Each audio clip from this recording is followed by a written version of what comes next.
वही तो देख।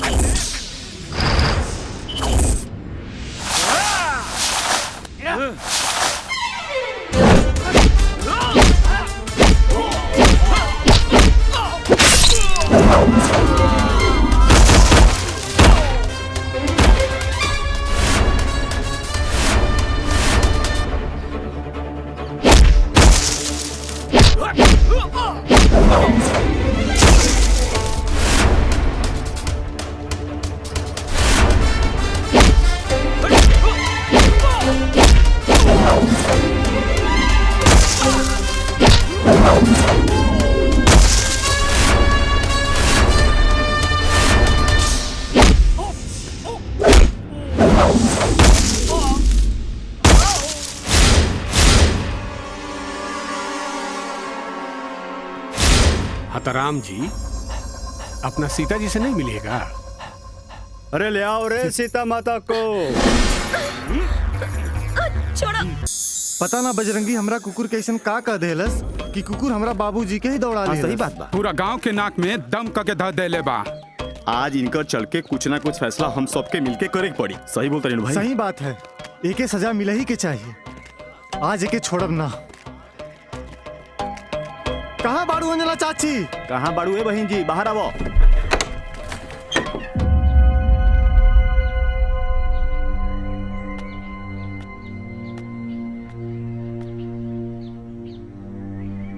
का बात बा? काहे सवेरे सवेरे हमरा दरवाजे पे मछली बेचत तारा लोग? हमनी के मछली बेचतानी अतहार लेका जौन गांव भर में घूम घूम के लोग के परेशान कर रहल बा, ओकर का? अपना बेटा के संभाल ला चाची। हमनी समारे उतर गई नी ना, तो सीधा गांव से बाहरी खेत देम। फैसला होके रही आज। ओकरा साथे आप लोगन के जवन लगे ऊ करी लोग, पर हमरा दरवाजा पे आके दोबारा शोर मत करा लोग, समझला? और एक बार ना 100 बार हम कह देले बानी, हमार बिटवा से हमार कोनो संबंध नहीं खे। चला निकला लोग, मुंह का देखा तारा। निकला लोग। आ गईले सवेरे सवेरे। भाई का जमाना है? चला चला, लागत हमनी के कुछ करे के पड़ी।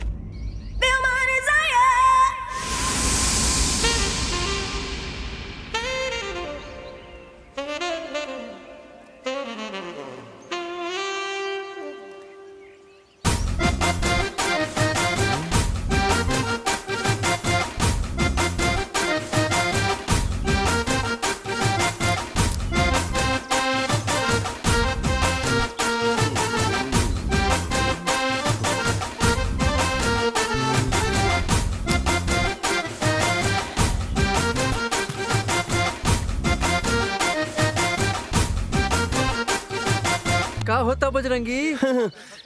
हवा बहे के इंतजार। हवा बही त लहंगा उड़ी। आ जब लहंगा उड़ी तो कुछ न कुछ दिखी। हट पागल। पागल हम की तोनी के रे।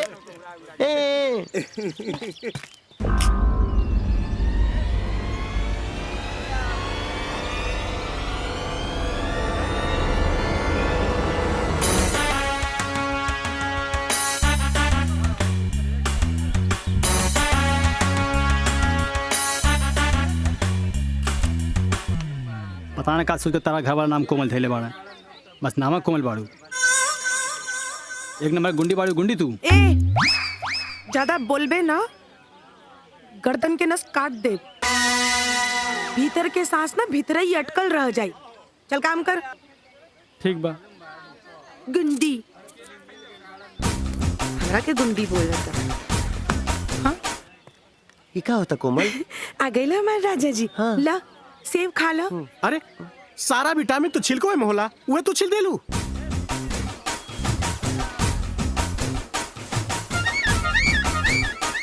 इका तू ही ना कहला सारा विटामिन छिलका में होला। ला खा। हटो।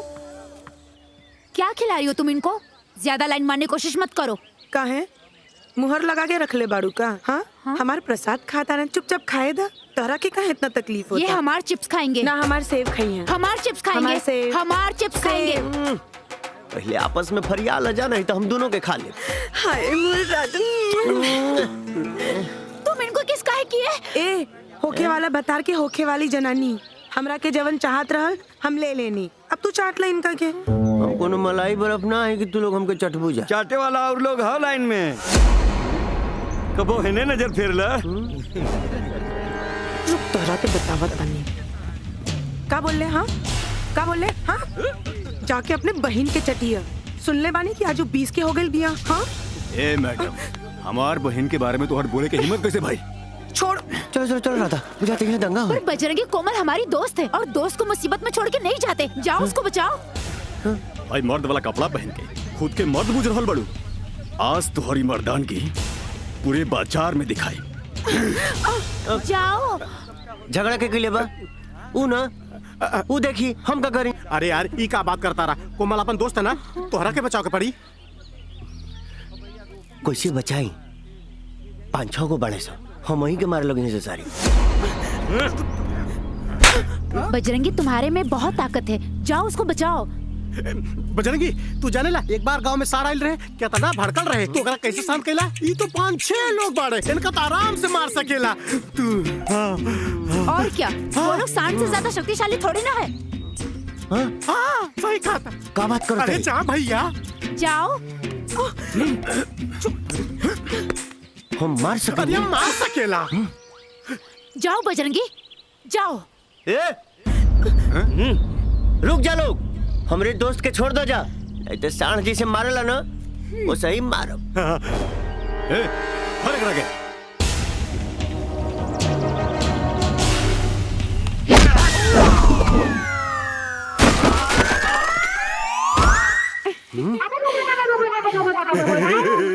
हम काट रहे हैं। ए हरे करा के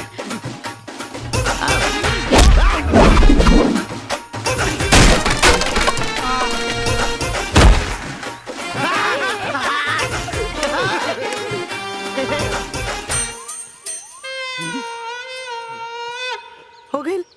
जो मार जो मारना जो मारना जो मरबे मरबे मार।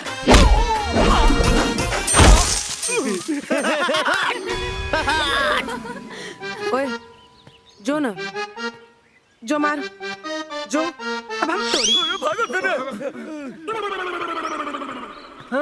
जी मोरे राजा। का देखा था वे तो से ठीक बिया। तुमको बोला था ना इनसे दूर रहो। सुन ना, हम इधर आओ इधर आओ इधर आओ। अंग्रेजी में मारा मारी मत करो। यार कुछ खट्टा खाए मन करता रहो। गाभिन बड़े का एक काम कर, चल पूरा बगीचा झाड़ दिया। हाँ हम कैसे जाएंगे?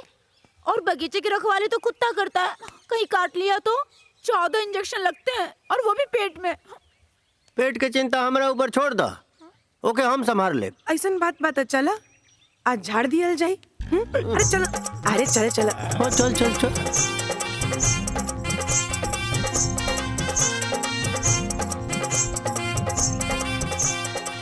अरे ते कहेला छलांग मारा तारी। हाँ चलो। ये सबके 4-4 हो गए। ए, हाँ? सब बड़का तू ही खाइबू। हाँ अरे ये हमार जा ले ला। बाले सर हाँ? चलो घर चल जाए। हाँ मोटू चल बा। का कह तारा हम जाई? हाँ जा चली हम जाई जा चली हम जाई। ये आम हम तोहरे ला धोके लावत नहीं। हाँ रुकिए, बहुत वक्त हो गया, अब हमें भी घर चलना चाहिए। क्या हुआ? हमेशा घर जाने के नाम पे इतना उदास क्यों हो जाते हो? तू हर माई भी तोहरे शकल से नफरत करती ना, तब तो के पता चले। समझ में नहीं आता, भगवान ने आपकी माँ को किस मिट्टी का बनाया है? अपने ही बेटे से इतनी नफरत। माई के दोस्त मत द, जरूर हम ही कोनो गलती कैले होखब, तबे वो हमसे चिढ़ल रहेले। ए राधा, हाँ? का होता है? तोहरा के कितनी बार मना कहनी ना कि पागल से नहीं खे मिले के? तोहरा दिमाग में बात नहीं खे घुसत का? एकर तब भाग्य खराब बा, तोहरो खराब करके धो दी। माँ, जो मुंह में आता वही बोल देती हो। तुम्हें पता है मैं इनको प्यार करती हूँ। तो तोहरा के पूरे गांव जवार में यही पागल मिलल हा? अगर तू हमार बात ना मनबू हम शहर भेज दे। चला चला ना चल। माँ मेरी बात तो सुनो।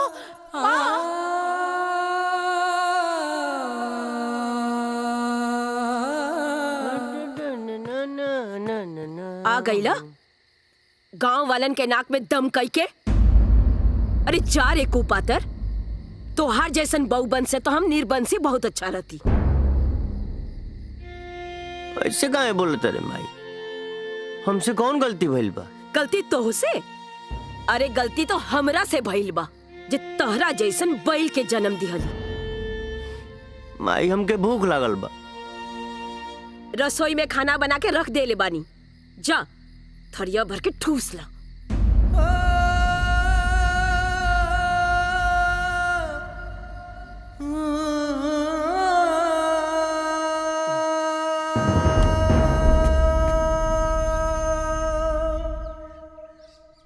फिर चल देला गांव वालन के नाक में दम करे। पलट मत। भगवान भी ना जाने कौना जन्म के हमरा से बदला लेता न तहरा जैसन को पातर के हमरा माथे मड़ के।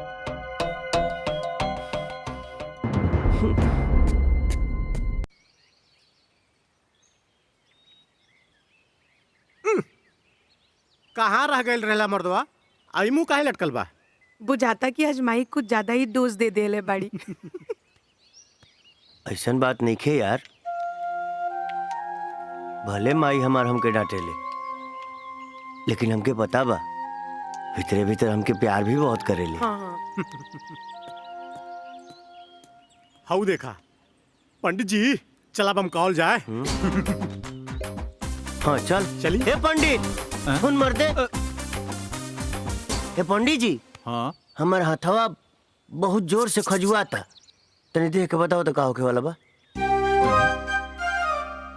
ए बेटा, तोरा तो आज कहीं से मोट पैसा आवे वाला बा। मोट? मोट माने कितना ना? अरे बेटा कम से कम 10-20 हजार तो इवे करी। अरे वह बगली में अभी कितना बा? हमरा बगली में? हाँ 500 रुपया होई। तब निकाली ना, खोड़े खोड़े फायदा कराओ तनी। काहे के निकाली? निकाली? अरे निकाली निकाली जल्दी निकाली। हाँ हाँ निकालो ना बाबा। जब हमरा भरी पैसा आ जाई तो तुमके तिगुना कह के दे। जोड़ के देखा था कितना होता। जोड़ा। चल रे। कम 5, 5 दूनी 10, 5 तिहाई 15।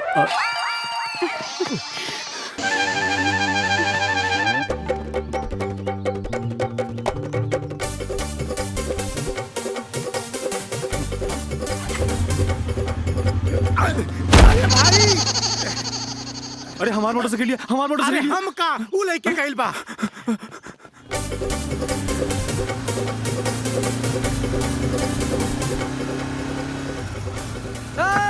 रुका रुका रुका। 3 आदमी तो पहले ही से बैठल बाप, तो के का मुड़िया पे बैठाई। हम बैठे खातिर गाड़ी थोड़े ना रुकनी। हाँ तारा नहीं के पता कि ट्रिपल राइडिंग पे चलान बा। हाँ ऊपर से रहुआ लगे हेलमेट नहीं के।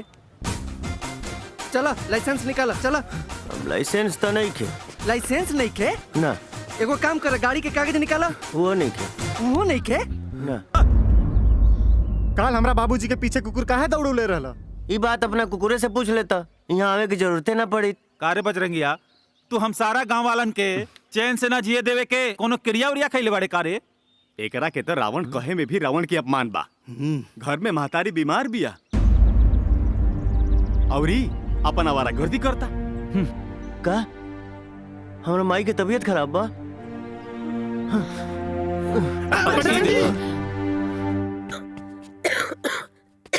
माई तोर तबीयत खराब बा का? कुछो भइल बा तो से कोनो मतलब? खाना बना के ध देले बानी, जाके खा ले और निकल। ऐसे मत बोल माई, हम अभी डॉक्टर से दवाई लेके कोनो आओ। जरूरत नहीं खे दवाई लेके आवे के। हो सके ना तो एगो जहर के पुड़िया लाके दे दे, खा के सूत जाई। कम से कम तारा से मुक्ति तो मिली। ऐसे काहे बोलत रे माई? आखिर हमसे ऐसा का हो गइल बा कि तू हमसे इतना नफरत करेले? बोल माई, का गलती बा हमार? बोल ना। तू जानल चाहता रे ना कि तहार का गलती है? तो सुन। हिंदू लड़की से शादी करवे हैं? हिंदू लड़की से शादी करवे? मुसलमान होके हिंदू लड़की से? मेरा बगल नहीं की जगत भैया। ए भैया, अब क्या बात करते भैया? बहुत प्यार करे नहीं भैया। बहुत प्यार करे नहीं भैया। हम जी ना पाए भूख रहे थे। अब क्या बात करते भैया? अब क्या बात करते? तू मुसलमान लोगन ना सुधरबा हैं? हमरे हिंदू लड़की के शादी करके बहला फुसला के धर्म परिवर्तन करके चाहता ना?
तोहनी के हिम्मत कैसे भइला हमारा गांव के लड़का के मारे के?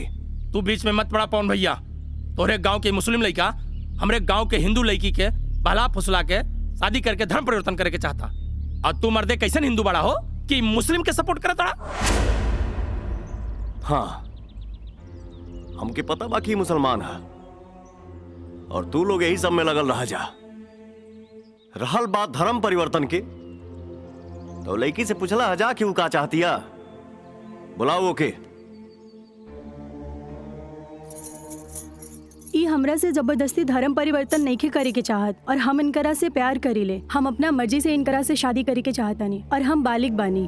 ई का बोलत बिया? दिमाग ठीक बा तोर? रुक जाई, सुन ले जा। एकर इजाजत तक कानून भी देला। अब आप ही लोग बतावा जा का सही बा और का गलत।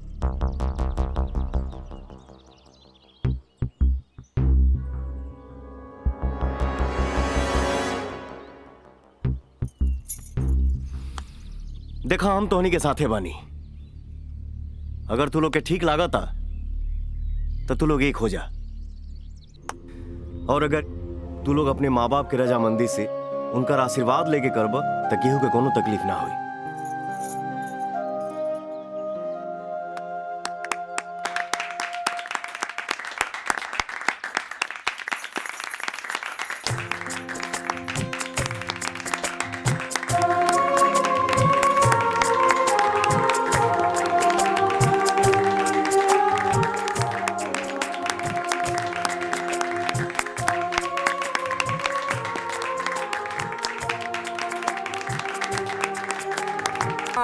अब की बार भी मोदी सरकार। सही कहला। ना का कहबा भाई देश ओनिए जा रहल बा त जा रहल बा जा ई कौन आइल हो? नया लौकता। हाँ नया हाँ नया लौकता। पैंट शर्ट में बा मर्दवा। हाँ, बड़ा स्टाइल से। ए भाई सुना, हाँ। शिकारपुर जाए के बा। शिकारपुर की मंगलपुर? शिकारपुर। शिकारपुरे नु? हाँ, शिकारपुर। हाँ तहने आवा। हाई गड़िया तहार हो? हाँ बिल्कुल। यही से जाए वाला बड़ा का? और कौन चीज से जाए? अरे मर्दवा तब तक धक्का धक पहुंच जाई बहने सुना। अच्छा हाई लौकत आगे रास्तवा हऊ। हाँ वही जैसे बाएं बगलिया जा।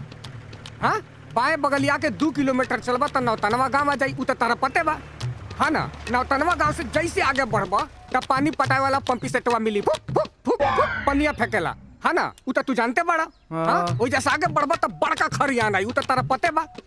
अब भैया हमरे पता रही तो तारा से काहे पूछती? तब पता नहीं खे तो हमरा भरोसे निकल रहा है। इतना बड़हन गाड़ी लेके मर दे। रह दा जा हो जा। अरे भैया रह दा हम देख ले।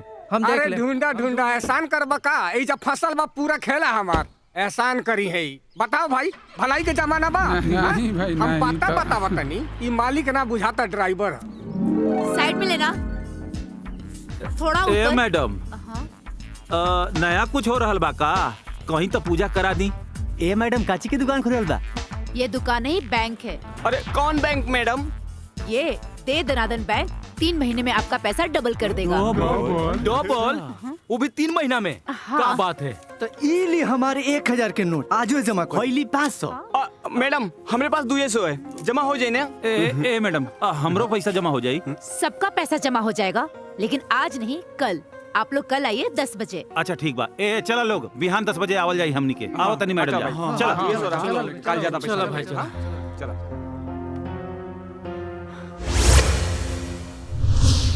ई बैंक में वरिष्ठ नागरिक खातिर अलग से कतार के भी व्यवस्था बा। तनी कम झूठ बोला। माने हम झूठ बोला तनी चाचा? अरे तू लोग ई बैंकवा के आज देख रहल बड़ा। हम तो भाई जमाना से ही बैंक के देखता रहल बानी। तनी कम फेंक मर्दवा। माने आजे बैंकवा के उद्घाटन भइल बा आ तू पहले ही से देख लेले बड़ा। बेटा इहे कहल जाला देह बढ़ जाई लेकिन बुद्धि थोड़े ना बढ़ी। अरे ई गांव में कल बैंक खुलल बानू हो। हमरा भैया के ससुरारी में कई साल से ही बैंक चल रहल बा। आ हम तो कई बेर पैसा दुगुनिया भी चुकल बानी। हाँ अब काले देखिए चाचा भोरे हम बैंक में लाख रुपए लेके जाई धान से जमा करब और 3 महीना में डबल करके निकाल ले। अरे बाबा तोहरो जो 18-20 कट्ठा बाचल बानू खेतवा कुल बेच के बैंकवा में धा दो पैसा। जब डबलिया जाई तो दुगुना खेत की नहीं। अगर ऐसा बात बा लबार भैया तो हम कल है ना अपन भैंसिया के बेच के कुल पैसा बैंक में जमा कर दे। अरे 3 महीने के तो बात बा। ओकरे बाद पैसा डबल हो जाई तब एक के बदला 2 भैंस खरीद ले। एकदम सही सोचले बड़ा बेटा। चाचा राम नाम के लूट मचल बा। लूट सकेला तो लूट ला।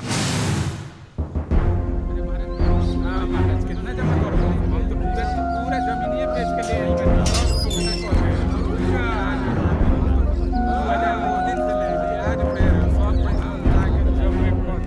जमीनवा बेच के ले बनी। सब बेच के तोहरी को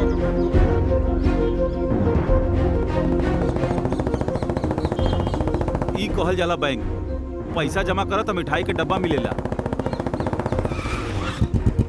अरे भाई तनी खनिया हमरो खातिर बनाइयो। हम खा ली तो पैसा दुगना हो जाए। अरे तू पूरा खनी तरक ले के दे दे।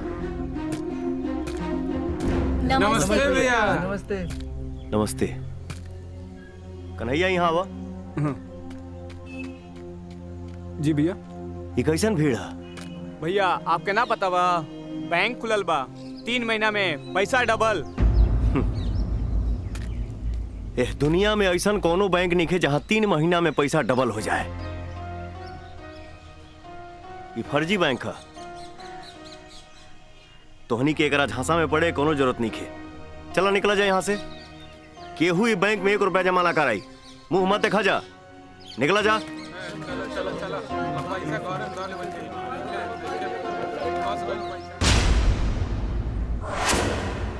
अरे कौन है ये आदमी? मैं मी पवन सिंह हवन। ये गांव के लोग इनकरा के अपन भगवान मानेला। अगर ये बोल दी है ना कि बैंक में एक भी पैसा ना जमा होई तो बिल्कुल 1 रुपया भी जमा ना होई और हमहू ना जमा करम मैम।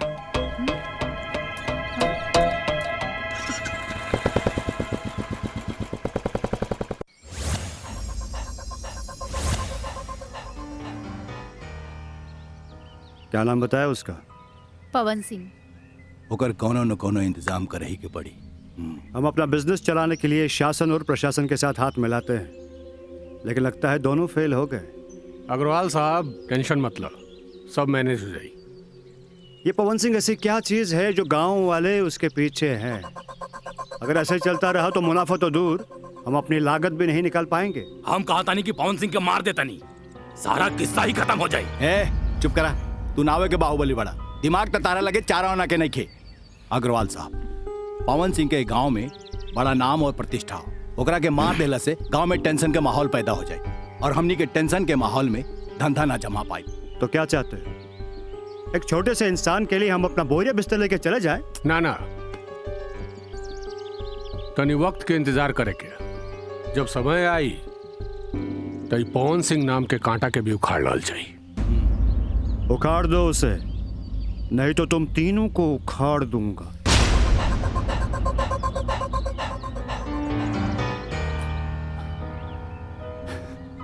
का जरूरत रहा तारा के? अग्रवाल के बताओ के? अरे हमरा के बताओ के रहल ना तारा के? सॉरी सर। सॉरी सर। हम अपना जीते जी अपने गांव वालों के पैसा ना लुटाए थे। तू ये सब पचड़े में मत पड़ा भैया। बेटा पवन, हो सकेला जौन तू सोचा तारा वैसे ना होके, हो सकेला कि बैंक वाला सही होके। ना बाबूजी, इस देश में बैंक नीति आरबीआई तय करेला और आरबीआई के लगे ऐसा कोनो प्लान नहीं है जौना से 3 महीना में पैसा डबल हो जाए। ये जरूर कुछ लुटेरन के साजिश है। अरे बेटा छोड़ा ये बैंक वैंक के चक्कर, तू अपने घर परिवार पे ध्यान दे। और सुना, सुमन के ब्याह खातिर 20 लाख रुपया जमा हो गई। हम चाहता नहीं कि तू लड़का वालन के घरे जाके दिन तारीख पक्की कर दा। जी बाबूजी, हम अपने गुड़िया के ऐसा ब्याह करब कि पूरा गांव जवार देखी।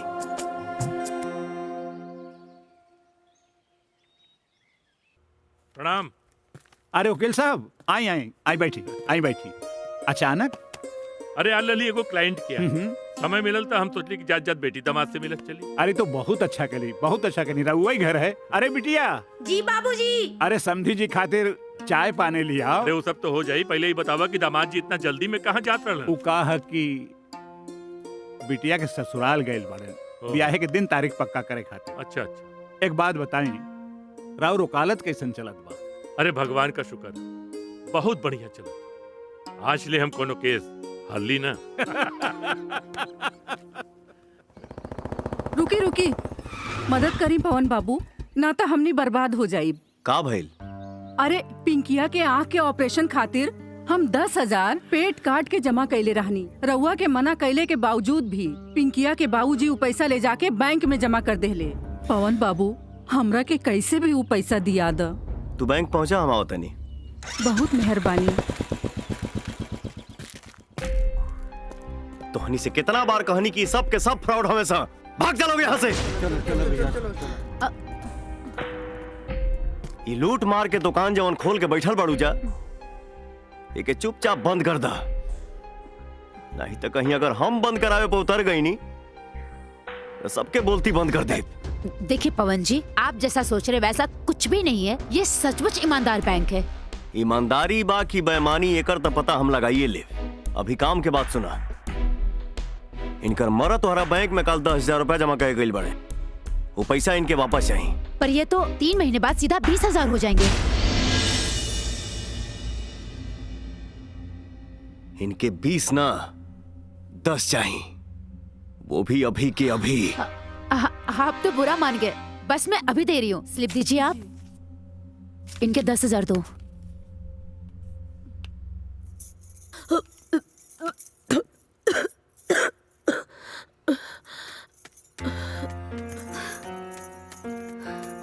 काबिल मुझी कुछ ना। अरे रवा रुकी, हम उल्टी रोके की दवाई लेके आवतानी। अरे सुना, ई दवाई से ठीक होके वाला रोग नहीं खे। ए भाई, भद्रकाली मंदिर जाए के बा। भद्रकाली मंदिर की कंकाली मंदिर? भद्रकाली मंदिर। हाई मोटरसाइकिल से जइबो? हाँ जी। हाँ तो ठीक बा। हाई चल जा सीधा, अगला सीधा के पाई मुड़ दिया। पाई अरे बतलिया, अरे बतलिया का कुछ पता है हमारा? पाई अरे बतलिया, अरे बतलिया सिंह के फिल्म लागला मर्दे। ए मर्दवा हमारे इतना मालूम रही तो हम चल ना जोईती। अब कैला ना कायदा वाला बात। बियाह भइल बा? हाँ। आ केचा केची कएगो बा? 3 गो। हमारा भरोसा पैदा कैले बड़ा। ए मर्दवा तू ऐसन काहे बोलत रहा? हम बोला तानी जब हाँ। लड़का हमारा भरोसा पैदा नहीं कैले तब पता का है हमारा भरोसा पूछे निकल गया मर्दे। अरे निकला मर्दे, हमारा कुछ और निकाले के जा मर्दवा बोले जा। पता नहीं कहां से चलो तरह से लुल्लू के पटा भाग।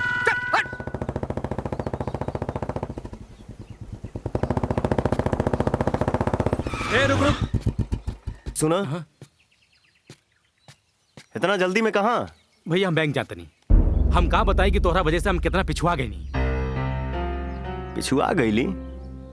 कहाँ पिछुआ गईला? तू तो भैया हमके बैंक में पैसा जमा करे से मना कर देहला।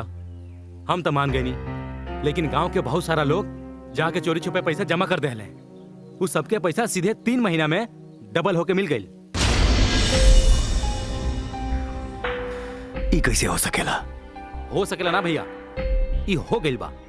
हम आज सीधा बैंक जाता नहीं और सीधे 25 लाख जमा करम भैया। 25 लाख?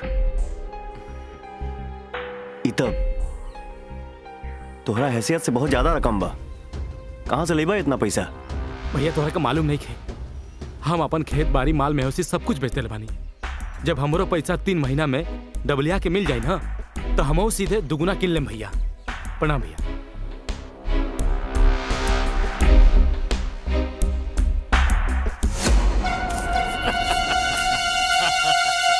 चलो ठीक है।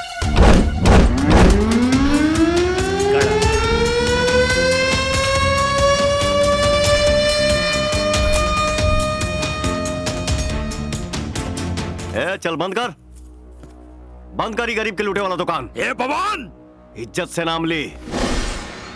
ऊंचा आवाज में बात करे वाला के हम जबान खींच लेनी। ए, होश में तो बाड़े थे। चुप। तो से बात करनी है? चुपचाप बैठ। सुधर जो नहीं तो सुधार देव। पवन है, टंगरी धके बीचे से फाड़ देव। पुलिस के सामने बदतमीजी से बात कर बेटे। तुम्हारे पास सबूत है कि हमने फ्रॉड किया है? जब सबूत हो तो बात करेंगे। ना कम करेंगे ना बेसी करेंगे। जिस दिन मिल गया सबूत उस दिन तुम्हारी ऐसी की तैसी करेंगे।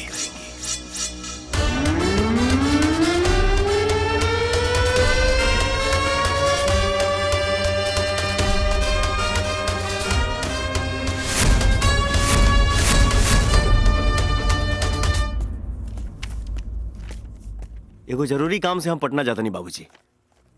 लौटे में 2-4 दिन समय लागी। अंजना भी 2-4 दिन नैहर घूम आई है। बेटा इतना कौन जरूरी काम आ गई जो अचानक तोरा के पटना निकले के पड़ल? लौट के आए तो सब बताई। हाँ बेटा खुश रह, खुश रह। हाँ बेटा खुश रह, खुश रह। भैया पटना से हमरा खातिर कुछ लेके आई है। ठीक बा। प्रणाम बाबूजी।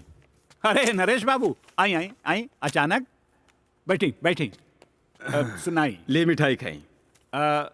मिठाई कौन बात के भाई? हमार भाई हाँ। बैंक क्लर्क से बैंक पीओ बन गई। अरे ओकर वाह। प्रमोशन हो गई बा। अरे वाह वाह वाह वाह वाह। सुमन बिटिया जल्दी से भगवान के सामने घी के दिया जलावा। हमार दामाद जी के प्रमोशन हो गई बा। हम चाहता नहीं हाँ ब्याह के दिन जितना जल्दी से जल्दी हो सके उतरवा ली हल। जी जी बहुत अच्छा, बहुत अच्छा।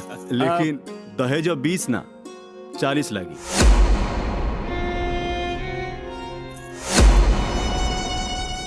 रउआ ये का कहता नहीं? कुछ गलत हो ही ना कहता नहीं महाराज। पहले रहल क्लर्क तो 20 लाख,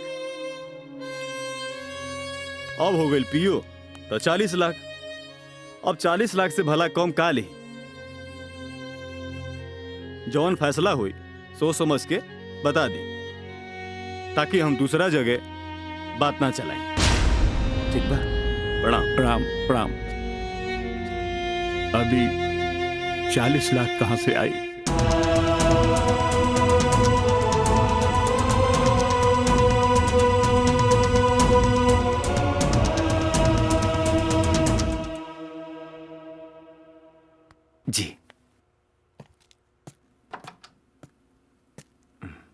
आइए बैठिए।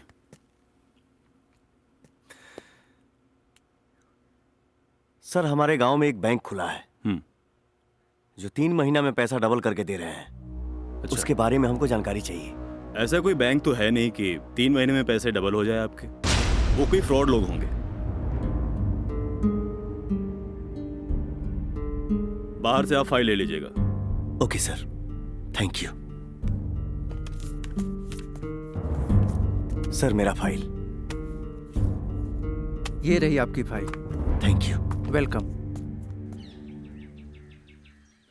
देखिए महेश बाबू, इस समस्या जितना बड़ा बानू ओकर समाधान उतने आसान बा। 20 लाख रुपया जे रउआ सोन बेटी के शादी खातिर जमा कैले बानू नु, ओकरा बैंक में डाल दी और 3 महीना में पैसा दुगना हो जाई। ओकरा निकाली और बिया कर दी बेटी के। ना पंडित जी ना, पवन मना कैले बा। अगर ओकरा के पता चली ना तो बहुत नाराज होगी। अरे पवन के अभी बतावे के जरूरते नहीं खे। 3 महीना के बाद जब 20 लाख के 40 लाख मिली, ओकरा निकाल के बिया कर दी, झंझट खत्म। हमार तो यह राय बा। बाकी रहुआ जौन मर्जी। अब हम चलत हनी। प्रणाम। प्रणाम।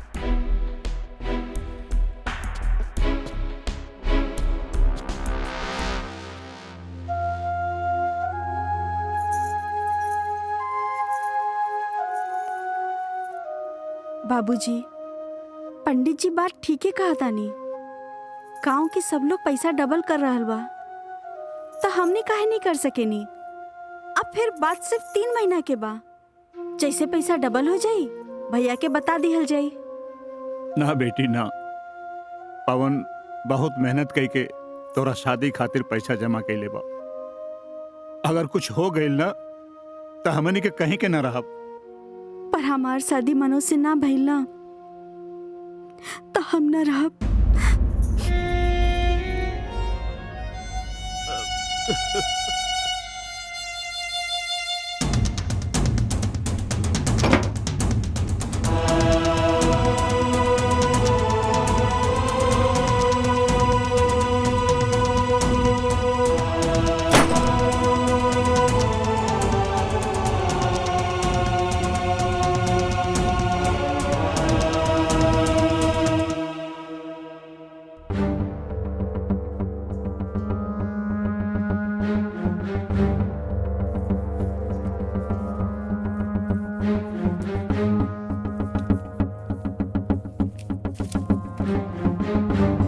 नमस्ते मैडम।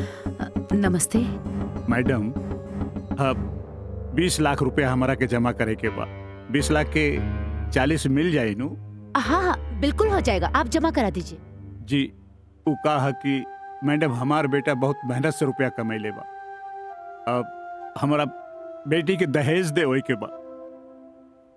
पहले 20 लाख रुपया देवे के रहल, अब 40 लाख रुपया देवे के बा। ऐसे हम 20 लाख ले आइल बानी। बिल्कुल बिल्कुल, आप जमा करा दीजिए। अ,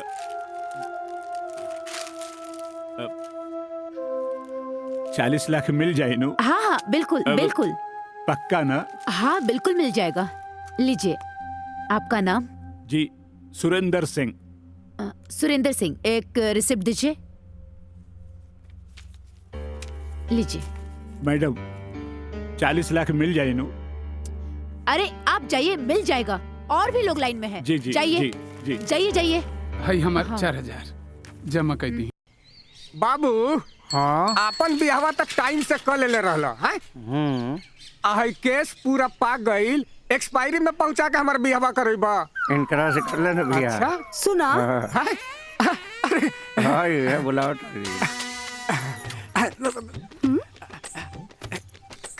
का हो? हमके उपेंद्र बाबू के घरे जाए के बा। उपेंद्र बाबू? हाँ। का काम बा उपेंद्र बाबू से हो? तोहरा के काहे बताई? हमरा के पता बतावा। ए सोना, ऐसन बा उपेंद्र बाबू ठार ले बुढ़ आदमी हैं? उनका यहाँ कुछ मिली? तनी हले देखा ना। पागल आदमी बड़ा का? पागल रहती ना बाबू तो अब ले उखियारी में ले जाके तार व्यवस्था कर देले रहती। ऐसे झापड़ मारब ना, प्यार का सारा भूत उतर जाई। गदहा कहीं का। खिसियात का बड़ू बुढ़ापे में चलल बड़ा इश्क फरमावे। बाबू ए सुना ए बाबू सुन ले ला, न चांद होगा न तारे होंगे, बुझाता इस साल भी हम कुंवारे होंगे। अरे बेटा का उम्र का लड़का सबका भी धक धका के बिया हो रहा है, हमारा नसीब में लगता है इस साल भी छुहारे होंगे। बैंक में 5 करोड़ रुपए जमा हो गए। रोजी, बैंक में ताला लगा। अरे दादा ओ दादा, अरे हमार कुल रुपया चल गई। अरे ये पूरा गांव वाला के कुंडली बनौले रहनी हम, और ये बैंक वाला हमर कुंडली बिगाड़ के चल गई। सब खेत बाड़ी बेच देंगे, अब तो ही सोचा था कि अपने परिवार के पेट।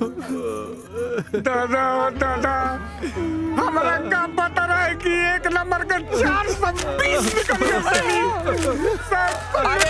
अभी भाड़ा पूरी करे से कुछ ना होई, जितना जल्दी हो सके ना चला थाने चल जाओ। एकदम सही बात।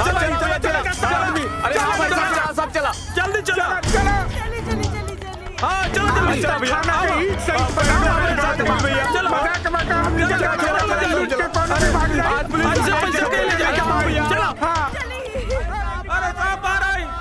तनी देखता जाके बारी कावना का मैया जा रहल बा, जाता हला करता रसन जो।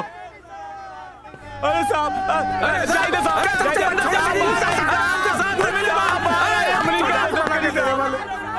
सर गांव में बैंक बंद हो गया है, इसलिए गांव वाले हल्ला कर रहे हैं।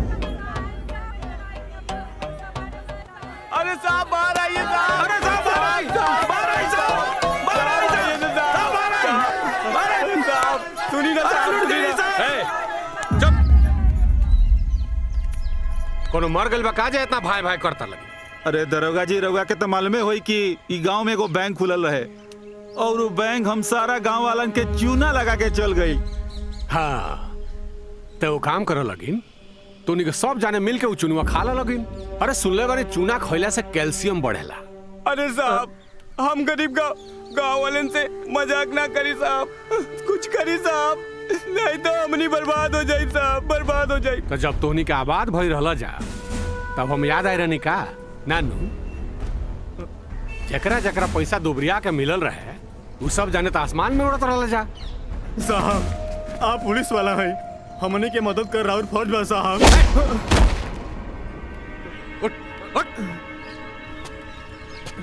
हमरा का हमार फर्ज होती बे, 154 धारा लगा के भीतर डालब, इतना ठोकब कि जौन मसीहा और हीरो बने के कोशिश करता रहनू सब पिछवाड़ा से निकल जाए। पुलिस से पूछ के पैसा जमा कैले रहला जा हैं? सरकार दिन रात चीख चीख के टीवी पर कहता कि फर्जी बैंक के झांसा में मत आवा लगिन, लेकिन तोहनी के तो सरकार के बाद घोड़ा के पाठ समझेला। अब जा लो। अरे ऐसा मत कही सरकार, ऐसा मत कही, ये हमने कुल गाँव वाला लोग बर्बाद हो जाए। अरे कौनो तो रास्ता हो साहब। हाँ रास्ता बानू, यहाँ से आगे जाइए और बाएं मुड़ जाइए। चल निकल निकल। ए निकाला सर निकल। ए भाई ऐसा हमने का कौनो सुनवाई नहीं होखे वाला, अब चले के विधायक जी के घर है, अब वह कौनो फैसला करिए।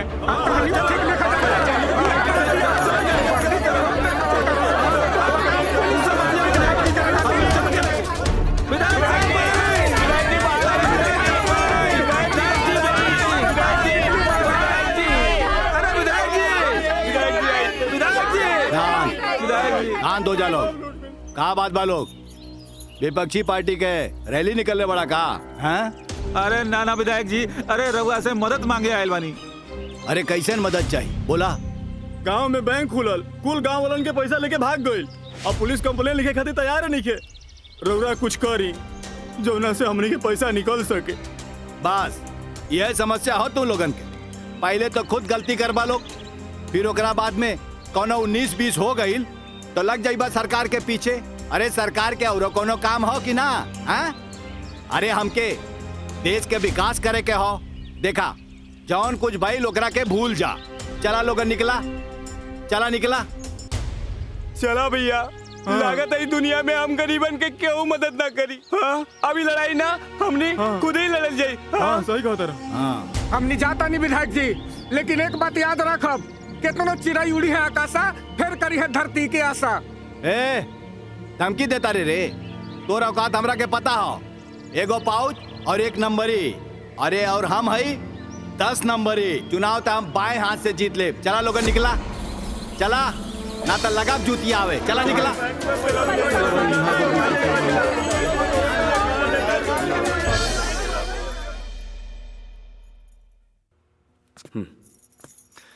बाबूजी, हम कहले रहनी ना कि वो फ्रॉड बैंक है। बैंक के खिलाफ सारा सबूत जमा कर लेनी।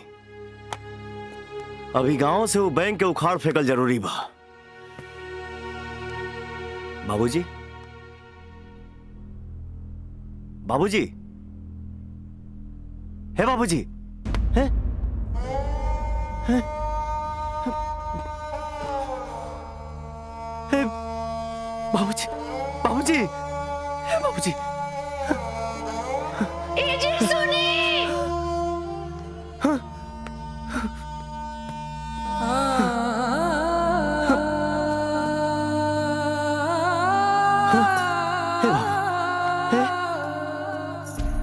गुड़िया है?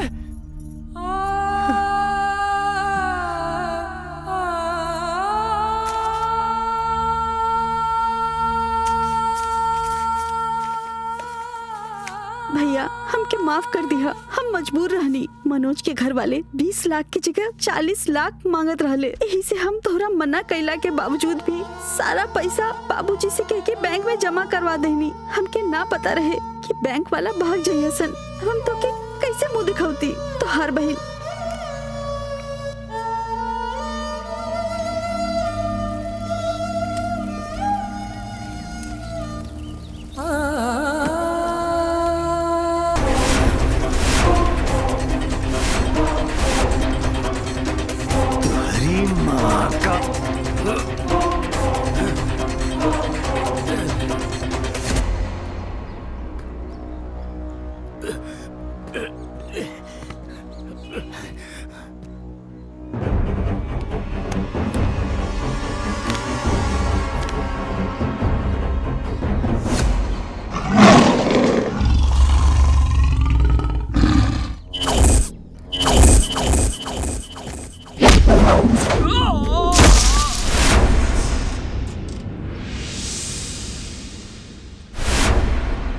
आओ रे इंसाफ के देवता, तुम नहीं सुधरोगे।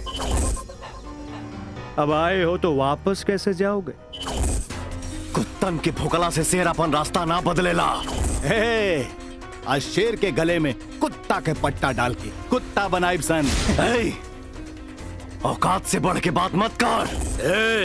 लंका में खड़ा वाले रावण के, लंका में रावण के, पर लंका में खड़ा के बाई तो देख।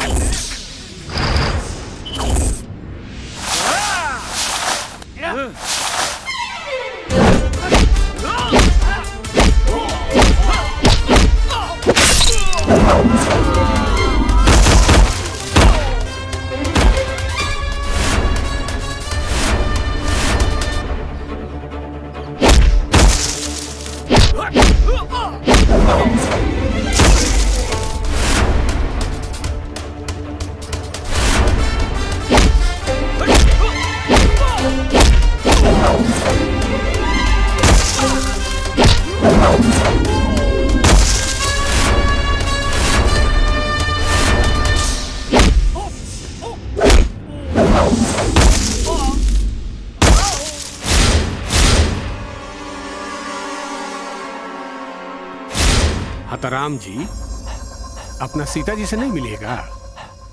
अरे ले आओ रे सीता माता को। छोड़ो, छोड़ो।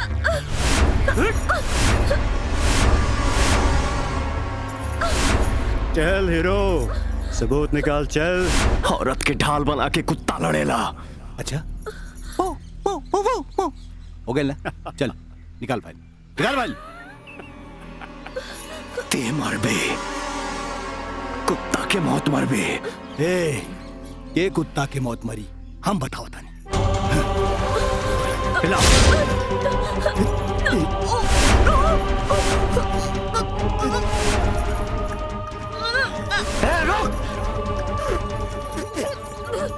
देता नहीं सबूत। हमरा पत्नी के छोड़ दे।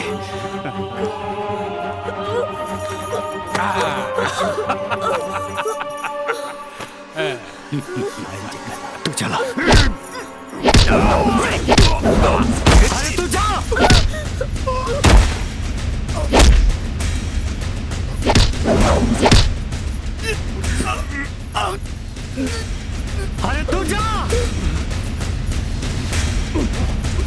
तू जा।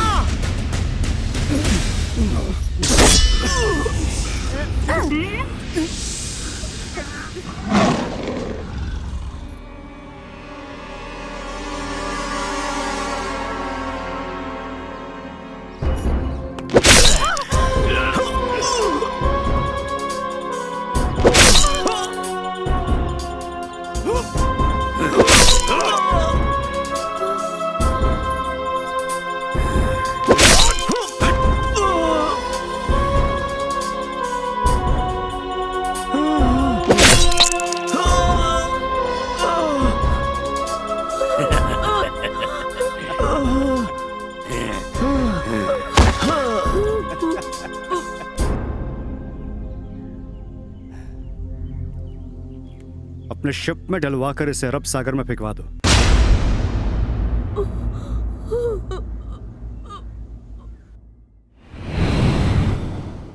बस वो दिन से हम दिन रात भगवान से एक ही प्रार्थना करत रहनी कि जो हमरे कोख में हो वो बेटा ही दे, जवन जवान होके अपने बाप के बदला ले सके। भगवान बेटा तो देहलन, पर तारा जैसन जवन अपने आप के ना संभाल सके, वो अपने बाप के बदला का खाक ली। हमके कमजोर मत समझ माई, हम कुछो कर सकीला।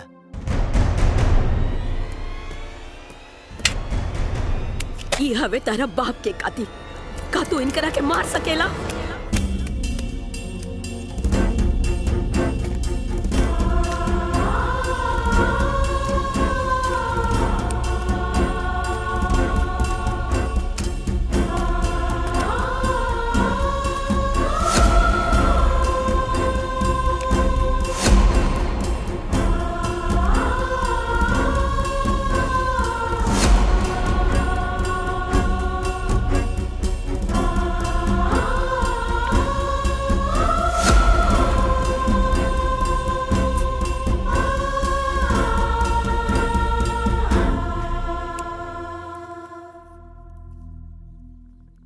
तोर दूध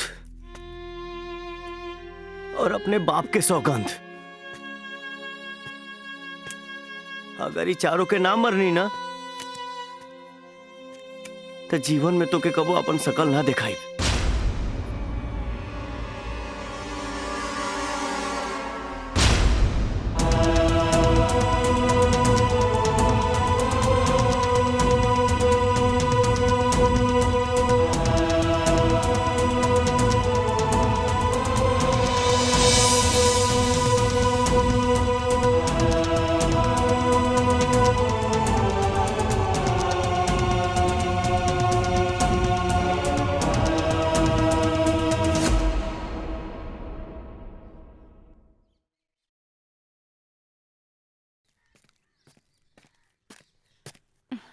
बजरंगी का भइल?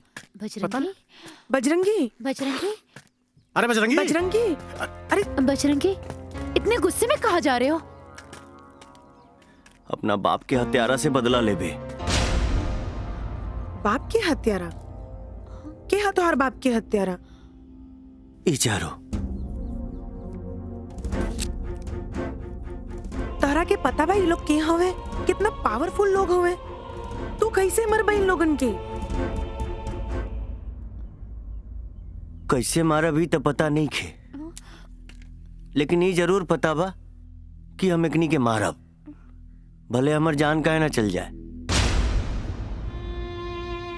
बजरंगी, हम जानते हैं आप जो सोचते हो वो करके मानते हैं, लेकिन हम ये भी जानते हैं आपको कदम कदम पे हमारे साथ की जरूरत पड़ेगी, इसलिए हम भी आपके साथ शहर चलेंगे। हाँ बजरंगी, जौन तू करे जा रहा बड़ा ये इतना आसान नहीं खे। यकनी के मारल तो दूर, ये इतना बड़ शहर में अकेले खोज न पैबा। हमनी के साथे रहल जाई तो काम आसान हो जाई। हमरा चक्कर में कहीं तोहनी के जान चल गई तब? वो जान ही का जवन दोस्त के काम ना आवे। हमनी के तोहरा के साथे चलब मतलब चलब। हाँ।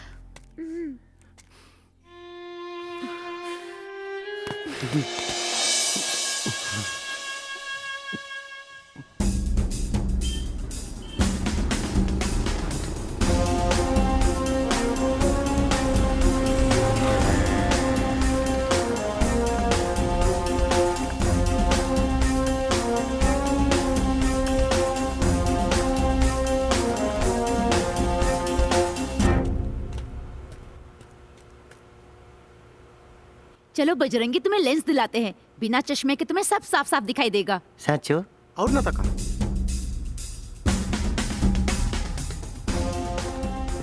लागत नहीं ना हीरोनियन। हाँ?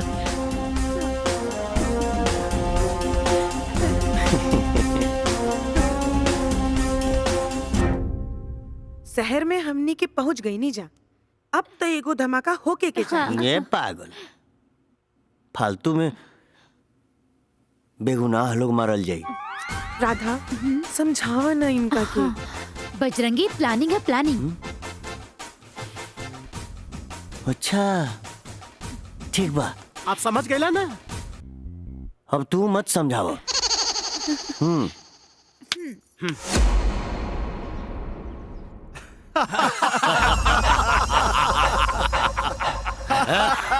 नमस्ते।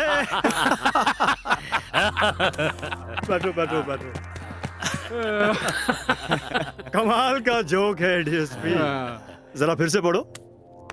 मरना तय है, पहले किसको जाना है आपस में सोच लो। नमस्ते। बाकी यार इतना साल के गुंडई में हमके पहली बार ऐसा धमकी मिलल बा। अरे यादव टेंशन काहे लेता रहा मर्दे। अरे हमनी के केहू अप्रैल फूल बनौले हो की वो सरवा जून के महीना में। इतना हल्के में ना ले, न तो कोनो दिन केहू आके मार के चल जाई। चुप मरे जूता से। अरे चाचा सही तो बोल रहा है, नहीं तो सारा बिजनेस हमको संभालना ना पड़ेगा। सुधर बतू तुरित हा टंगड़ी गधा कहीं के। हमें मारने वाला अभी तक इस दुनिया में पैदा नहीं हुआ। अरे टेंशन मत लो लोग, कोनो सिरफिरा हुई मजाक कैले हुई। अरे चिंता छोड़ा लो, देखा हमनी के इतना दिन बाद मिलल बानी जा, तो बोतल सोतल तो खुले के चाहिए, पार्टी तो बनती है। अरे ऐसा रूखी सूखी पार्टी तहालो के मुबारक। हम तो पार्टी मनाए रात में, और वो भी हमरा स्टाइल में। चाचा हम ताजा रात के हमरा पार्टी में। अरे यादव लइकन के बर्बाद कर देबा। चल भाई।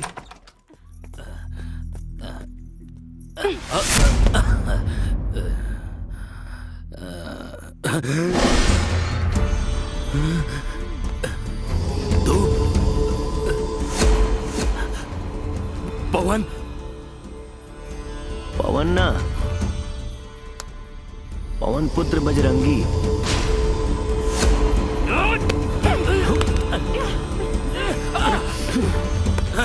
नहीं छोड़ दम के।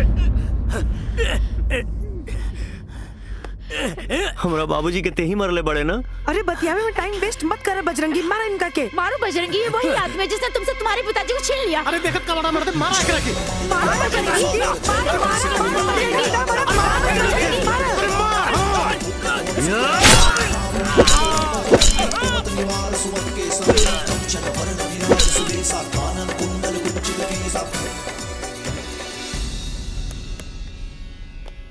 ये भाई, ये निकल यहाँ से, निकल भाई।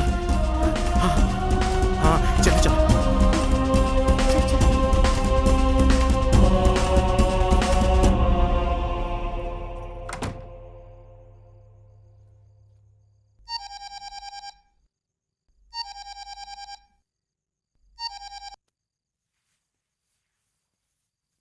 हेलो भाई, तोर एगो दुश्मन खत्म।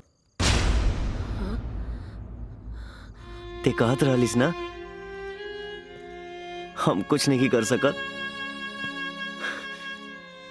अब बस खाली आगे आगे देखत जो। एक बात बोली माई, अब हमसे नफरत ना करबे ना? हाँ बोल माई, अब हमार शकल देखबे ना? भाई बोल ना रे, बोल ना।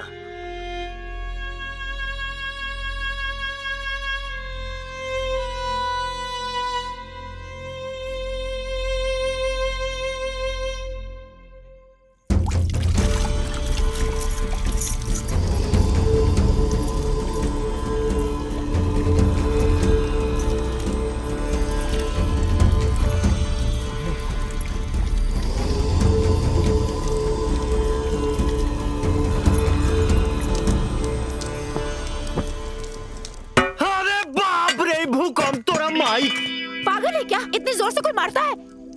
देख कितना खून निकल रहा है। ओहो, इतना सारा खूनम खून हो गई। चल बजरंगी अस्पताल लेके चल जाए। चल मैंने मारियो दलुआ दवाइयों करो भाई बू। ए हीरोइन, समझाना अपना हीरो के। अरे भाई भाई भाई भाई, ये अस्पताल चला ना। चलिए बजरंगी, अस्पताल चलिए। हवलदार, एक एक चीज के ठीक से तलाशी ला, कोई भी चीज छूटे के ना चाहिए, और इलाज के पोस्टमार्टम के लिए भेज दा। ठीक बस सर।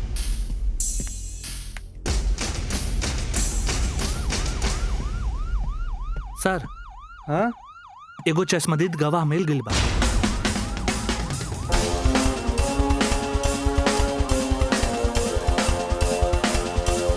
गजब हाल भाई अस्पताल के, सब कुछ भगवान भरोसे चल रहा बा। बतावा 8 बजे से यहाँ खड़ा बानी, कौनो डॉक्टर सुधैले वाला नहीं खे। 8 बजे से आकर यहाँ किसी पे एहसान नहीं किए हो। हम अपना मरीज को लेकर 7 बजे से यहाँ बैठे हैं, हम तो कोई हल्ला नहीं किए हैं। झूठ काहे बोला तारू? हमने के यहाँ 9 बजे से बैठल बनी जा। अरे यार समझावा इनका के चुप रहे। एक शब्द और बोल लेना तो हम आपन कपार फोड़ ले। बजरंगी, ये प्लान है, प्लान। 9 बजे नहीं, 7 बजे, 7 बजे। 7 बजे? हे 7 बजे? हे भाई लोग, हमने के 7 बजे से यहाँ बैठल बनी जा। हे 7 बजे? हाँ बस बस, देर हो तो। 7 बजे से आए तो क्या हुआ? कोई प्रधानमंत्री हो कि हल्ला कर रहे हो? चुपचाप बैठो, डॉक्टर साहब आएंगे तभी इलाज होगा आपका। मतलब जे प्रधानमंत्री ना होई ओकर टाइम पर इलाज ना होई हॉस्पिटल में, ऐसा कोनो रूल बा का? हाँ देखा बेचारा के कितना खून बह रहल बा। हाँ इलाज नहीं के कर सकत, डॉक्टर नहीं के आ सकत टाइम पे, तो कम से कम 2 बोली प्यार से बोल रहा। हटिए 1 मिनट, क्या हुआ? क्यों शोर मचा रहे आप लोग? हाँ बोलिए, मैं हूँ डॉक्टर, क्या बात है? आप डॉक्टर हो? ये कोई आने का टाइम है? हम 7 बजे से यहाँ बैठे हैं। ठीक है, कोई बात नहीं, शोर मत कीजिए, आइए हम ट्रीटमेंट कर देते हैं, आइए। चलो।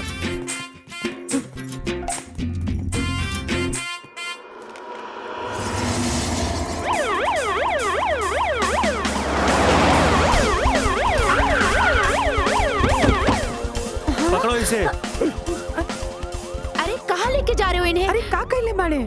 मर्डर किया है पंकज यादव का। अरे नहीं नहीं, आपको कोई गलतफहमी हुई है, ये किसी को मर्डर नहीं कर सकते। मेरे पास चश्मदीद गवाह इस मर्डर केस का। अरे साहब, कुछ ले दे के मामला हल कर दे। जो कुछ कहना है कोर्ट में आके कहना, लेके चलो इसे। अरे बजरंगी, अरे साहब, अरे साहब, बात तो सुनिए। अरे इंस्पेक्टर साहब सुनिए। सुन ली। अरे साहब बात तो सुनिए। अरे साहब, अब का कहीं जाए? चलो।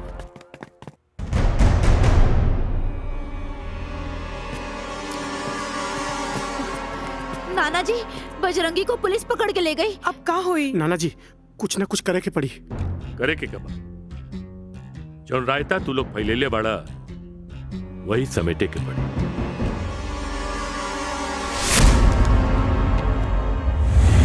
मशहूर बिजनेसमैन मनोज यादव की हत्या के जुर्म में जिस व्यक्ति को गिरफ्तार किया गया है, लोग बता रहे हैं वो निर्दोष है। क्या पुलिस इस मामले में वाकई में महज खानापूर्ति कर रही है? फिर वाकई में मासूम सा दिखने वाला बजरंगी ही हत्यारा है। आज बजरंगी की कोर्ट में पहली पेशी है, देखते हैं अदालत से क्या निर्णय आता है। पल पल की खबर।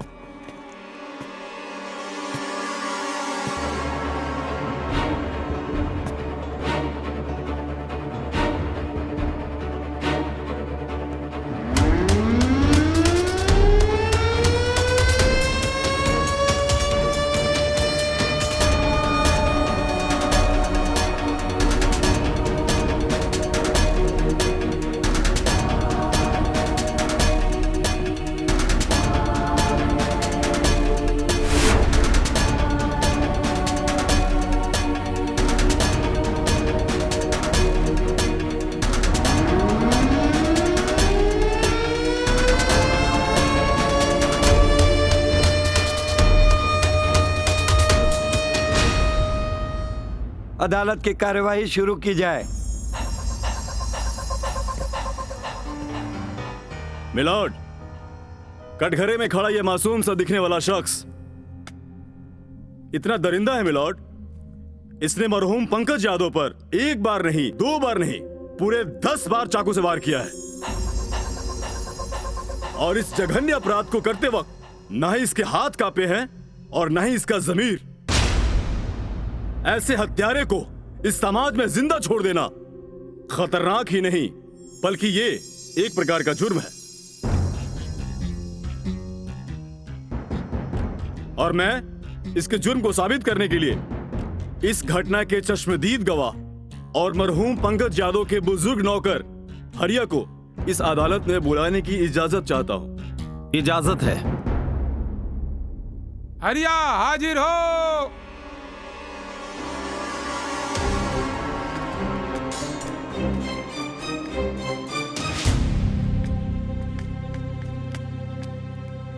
अदालत को पूरी बात बताइए आगे। क्या हुआ था उस रात? क्या देखा आपने?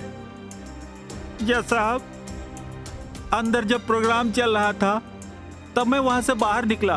सामने देखा तो 2 लड़कियां खड़ी थी। मैं उनसे बात करने लगा। इतने में मेरे मालिक की चीखें सुनाई दी और मैं वहां से भागा और खिड़की से झांक के देखा तो ये आदमी मेरे मालिक को चाकू से मार रहा था साहब, और मुझे चक्कर आ गया और मैं गिर गया।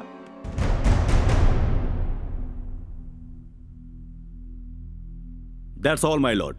बचाओ पक्ष के वकील गवाह से कुछ पूछना चाहते हैं? Yes my lord. Proceed. Thank you. तो हरिया जी, जिस दिन आपके मालिक का खून हुआ जी, उस दिन आपने मेरे क्लाइंट को खिड़की से उनका खून करते हुए देखा। तो जरा ठीक से देखकर बताइए कि क्या यही वो आदमी है?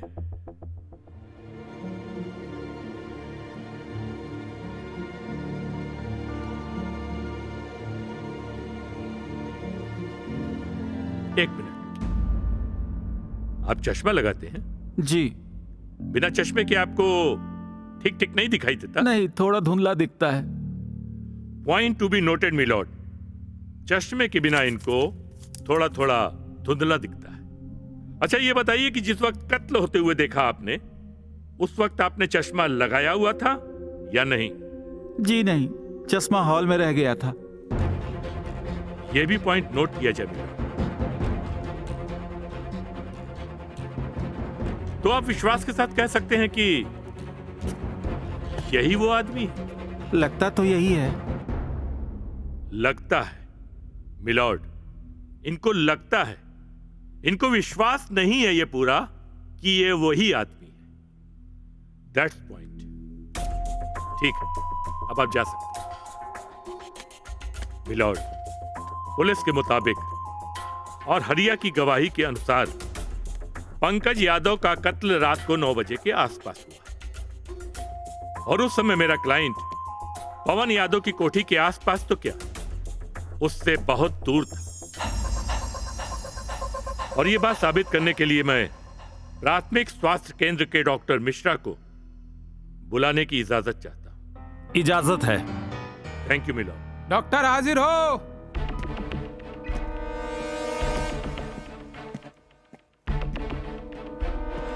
नमस्ते। हाँ तो डॉक्टर मिश्रा। जी सर।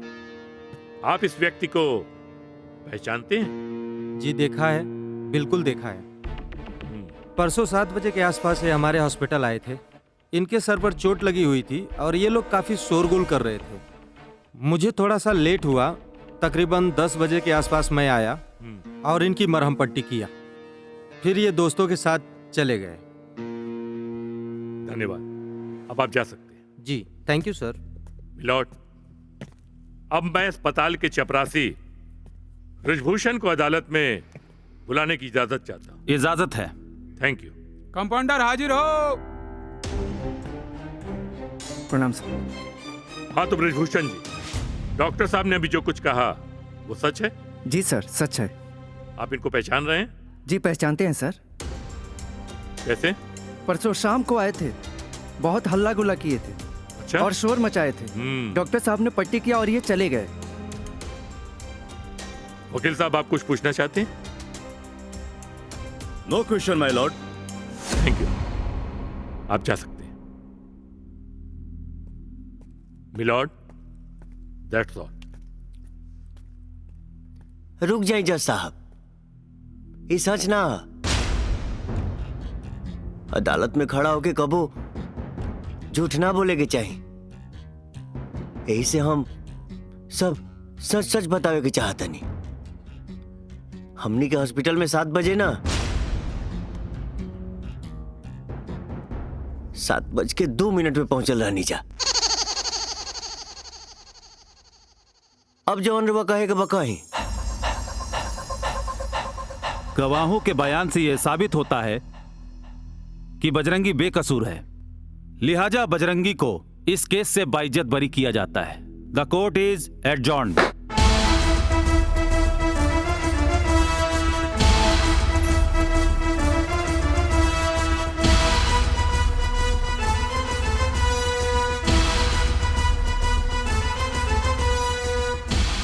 चार गो में से एगो गइल, अब आगे के जाई आपस में तय कर ला जा। ए हीरो हैं? धमकी ना, हमनी के मारल तो दूर, हमनी तक पहुंचे में तारा के छट्टी के दूध याद आ जाई। गाय के दूध सुन ले बानी, भैंस के दूध सुन ले बानी, यहाँ तक कि बकरी के दूध सुन ले बानी। ये छठी के दूध कौन जानवर के हरे? बहुत किस्मत वाला बाड़े थे। हमनी के अपन किस्मत अपना हाथे लिख के अपना जेब में रखे नहीं जा। और हम वो जेब में काट लेवे नहीं। प्रणाम।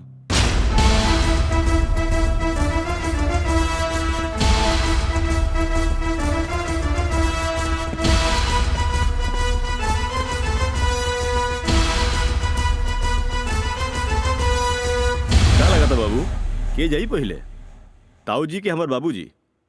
हमरा तो लागता तोहर बाबूजी। तो लागल शर्त 5000 के लग गईल। सही बा।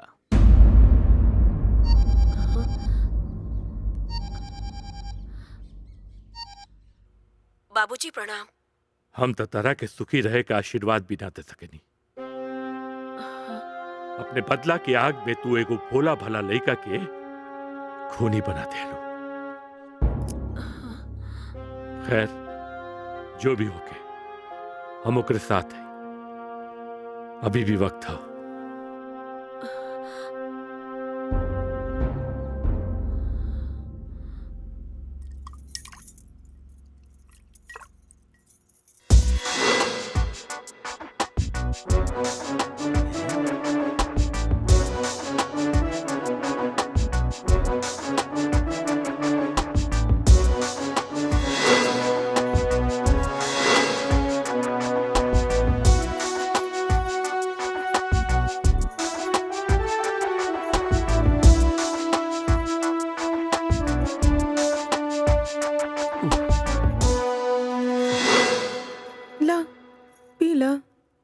दर्द कम हो जाई।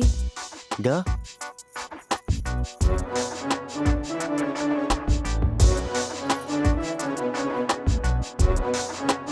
पर तू तो उनसे भी गई गुजरी निकली। तू जानती ना मैं इनसे प्यार करती हूँ, फिर तुझे इनके साथ मुकाला करने की क्या जरूरत थी? हो गई।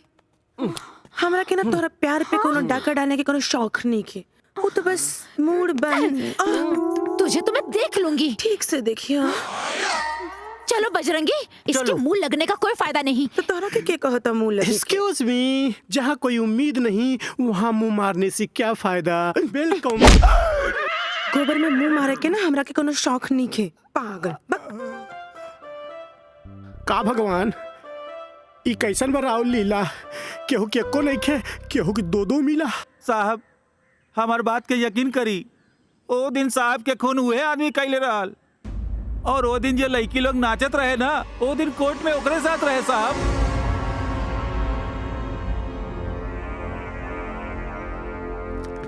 मैंने कहा ना तू इनसे दूर रहे। अरे होने का ध्यान देता रू। दूर रहो हमसे।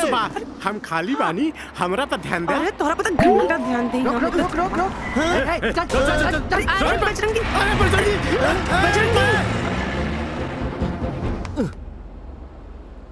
अरे भाई कहाँ लेके जाता राजा? दावत खाए खातिर। दावत खाए तो हमारा दोस्त लोग के भी ले ला। ये ड्राइवर भाई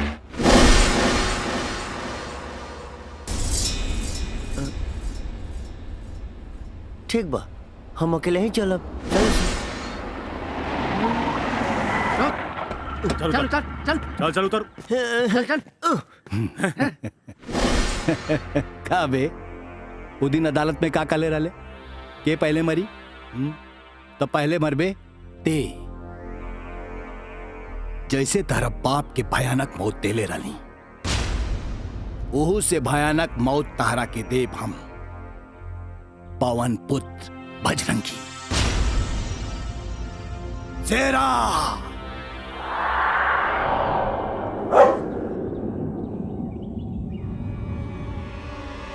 जा शेरा, चीर फाड़ के रख देख रखे। जय हनुमान ज्ञान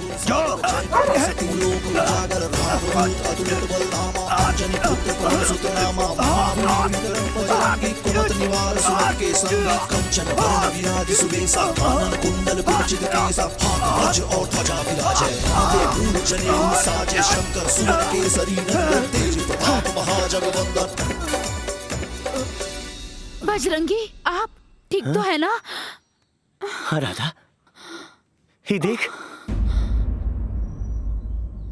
देखना, हे कोमल, ही देख भाई, आज हम अपने बाप के दूसरे कातिल के भी मार देनी। ये बात हमार माई जानी तो कितना खुश हुई। क्यों को ना छोड़ब, सबके मार दे, क्यों को ना छोड़ब, सबके मार दे। बस बजरंगी, शांत, चलिए चलो बजरंगी, चलो चलिए यहाँ से, चलो।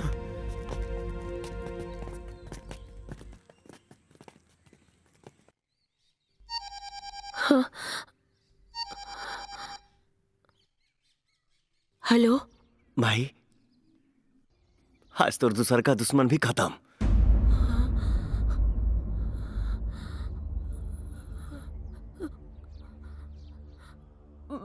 बेटा,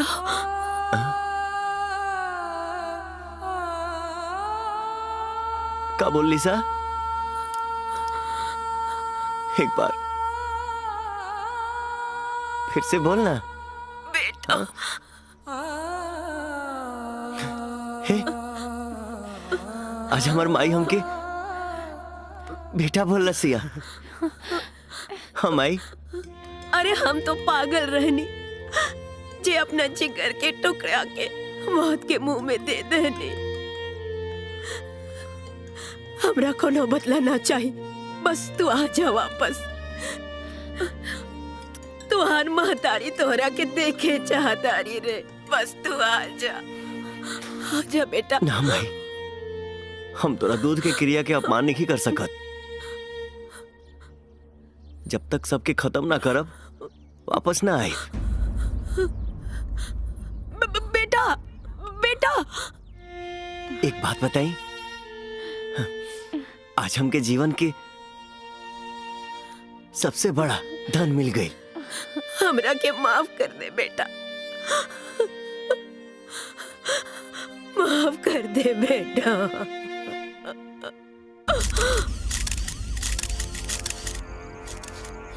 मनोहर। यस सर। अच्छा से तफ्तीश करो, कौनो सबूत छूटे के ना चाहिए। ओके सर। क्विक। विक्रम, हम 100% श्योर बानी की हादसा ना हत्या, आई हत्या वो बजरंगी के कैला। अगर श्योर है तो एनकाउंटर क्यों नहीं करते? पुलिसिया चार्जशीट भी एनकाउंटर से कम ना होला विक्रम। हम ओकरा खिलाफ वैसन चार्जशीट तैयार करब कि ओकरा के फांसी के फंदा पर चढ़े से क्यों बचा ना पाई। हमरा पास गवाह और सबूत भी बा, और सीसीटीवी के फुटेज भी। पैसा अभी लेम की बाद में? अच्छा ठीक बा, बाद में।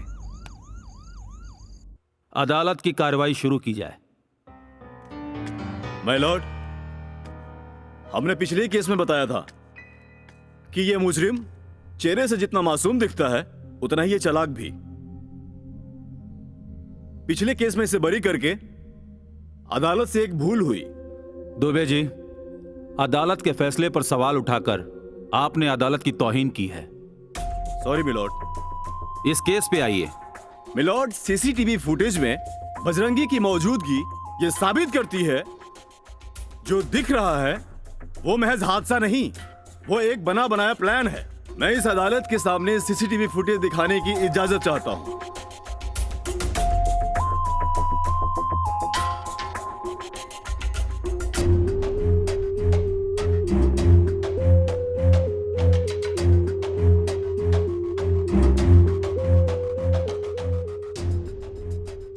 मिलॉर्ड, मेरे पास इस कत्ल के 2 और चश्मदीद गवाह हैं। मैं उन्हें अदालत में पेश करना चाहता हूँ। इजाजत है। दोनों गवाह हाजिर हो।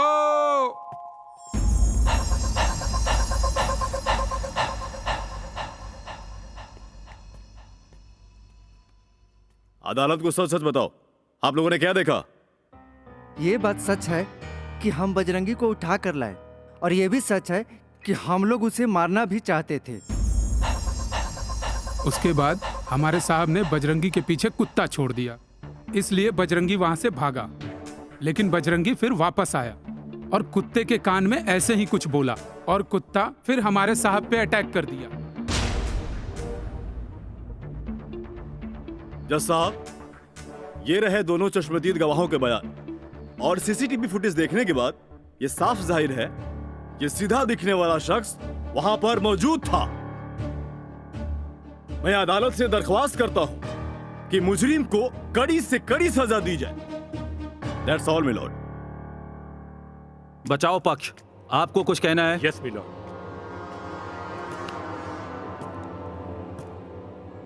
मिलॉर्ड, दरअसल ये क्या बोल रहे हैं मेरी समझ में कुछ भी नहीं आ रहा है। बजरंगी को उठाकर ये लोग ले गए, फार्म हाउस इनका, कुत्ता इनका, और बजरंगी को मारना भी ये लोग चाहते थे। फिर अचानक बजरंगी ने कुत्ते के कान में न जाने क्या कह दिया कि कुत्ता आदमखोर हो गया। एक बात मेरी समझ में बिल्कुल भी नहीं आ रही है। किसी भी कुत्ते को ट्रेंड करने के लिए 2-3 महीने का वक्त चाहिए। बाकी सर आप तो खुद ही ये सब समझ। जज साहब, हम भी कुछ कहना चाहते हैं। इजाजत है। कुत्ते को अदालत में बुलाया जाए और मैं उसके कान में कहता हूं कि जाओ जज साहब को खा जाओ। अगर वो आपको खा गया तो हम गुनहगार हैं। Order order. तमाम सबूत और वीडियोस देखने के बाद यह अदालत इस नतीजे पर पहुंचती है कि बजरंगी कहीं से भी गुनहगार नहीं है। इसीलिए यह अदालत बजरंगी को बाइज्जत बरी करता है। द केस इज डिसमिस।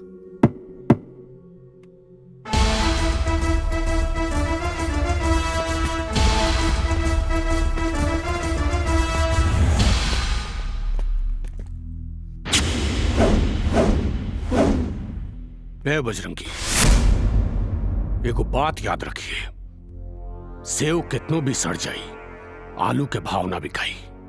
लेकिन सड़ल सेव के कुत्ता भी ना सूंघेला। मरेगा, बहुत बुरी मौत मरेगा। अरे बाप रे, हम तो डरा गई नहीं। हमरा बाबूजी के तोहनी के धोखा से मरले रहा से ना। अब हम तोहनी के दौड़ा दौड़ा के ना डरा डरा के मारा।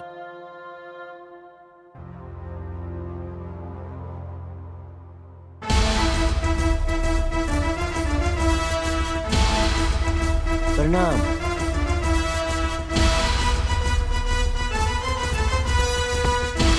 बबलू, अब के जाए तोर बाबूजी या बॉस? हमरा तो बुझाता हमर बाबूजी। अच्छा चल लगल। ओके। बड़ा जल्दी बा बाप के सराद खाए के। चल।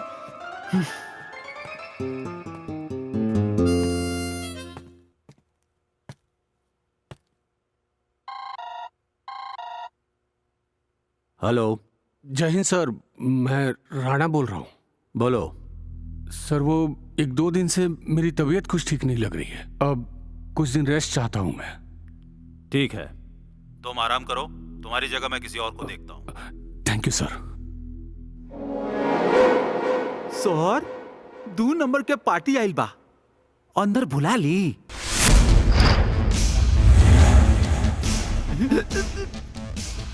अब यहाँ 2 नंबर ना 1 नंबर के काम हुई। हाँ सर। राणा साहब गए छुट्टी पे। अब चल मुद्दा का बात कल जाओ, जकरा खातिर हमरा के यहाँ भेजल गइल बा। यहाँ भइल दोनों पिछला हत्या का गुत्थी सुलझावे के साथे साथे आगे कौन हत्या ना हो एकरा खातिर आइल बानी। बजरंगी पे भी नजर रखा। जी जी सर।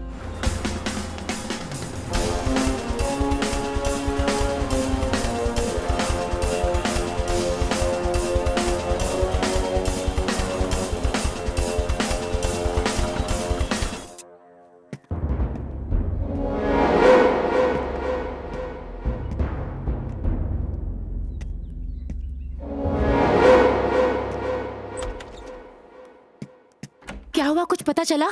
कुछ पता नहीं के चलत यार कि राणा कौना बिल में जाके छुप गईल बा। उ थाना में आइल नवका दरोगा के भी हमनी के ऊपर शक हो गईल बा।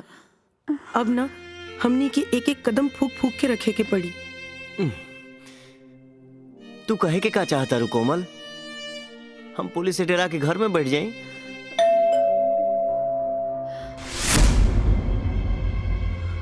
हम देखा तानी। तू के बाड़ू? मैं रोजी हूँ। के रोजी? तुम लोग जिन गुनहगारों को ढूंढ रहे हो उनमें से एक मैं भी हूँ। मतलब तुम्हारे पिताजी की जिन जिन लोगों ने हत्या की थी उनमें एक मैं भी थी। लेकिन भगवान ने इस बात की सजा मुझे दे दी है। उन्होंने मुझसे मेरे हस्बैंड और मेरे बेटे को छीन लिया। वो मेरे गुनाहों की सजा थी। मैंने उसी वक्त से गुनाहों से हमेशा के लिए तौबा कर लिया। मैं अपने हस्बैंड और बच्चे की कब्र पर हर बुधवार को प्रे करने जाती हूँ।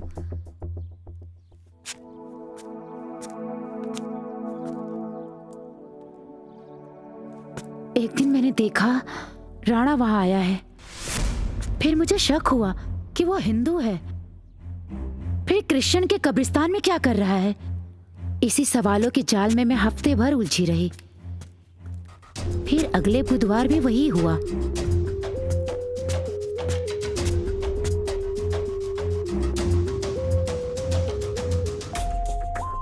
राणा वापस वहीं दिखा। मैंने राणा पे पैनी नजर रखी। फिर मैंने राणा को एक कब्र खोलकर उसके अंदर झांकते हुए देखा। मुझे नहीं पता वो उसके अंदर क्या देख रहा था। मैं बस कोशिश कर रही थी कि वो मुझे दिखाई दे। और फिर वो कब्र बंद करके वापस चला गया।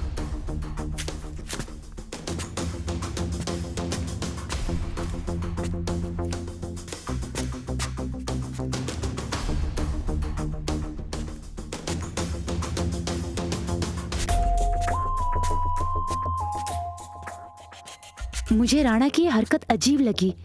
मैंने कब्र के भीतर दफन उस राज को जानना चाहा।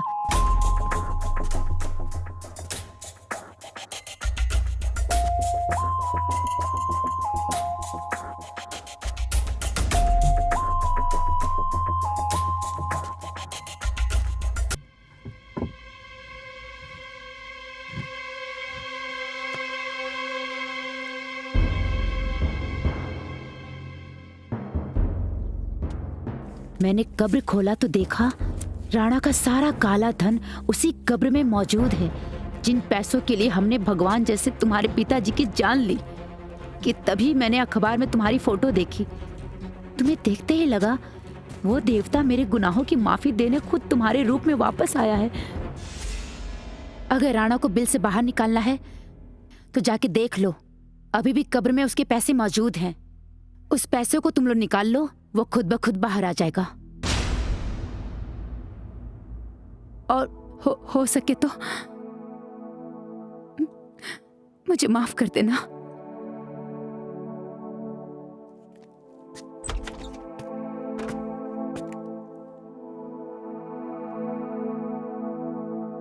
यस विक्रम बाबू।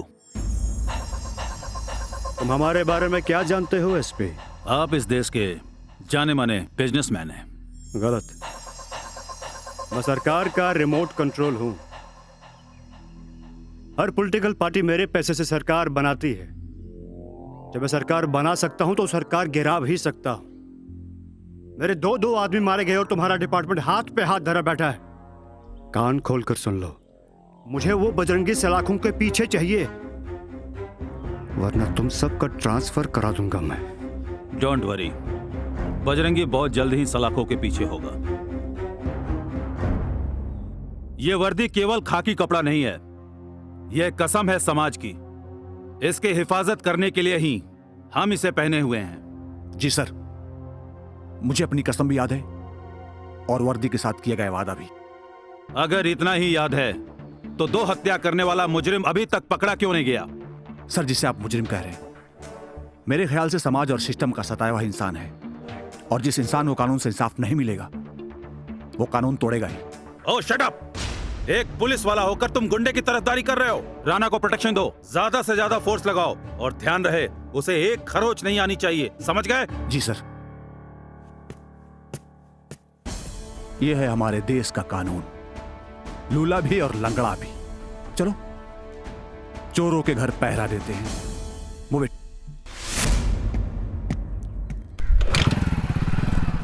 बजरंगी,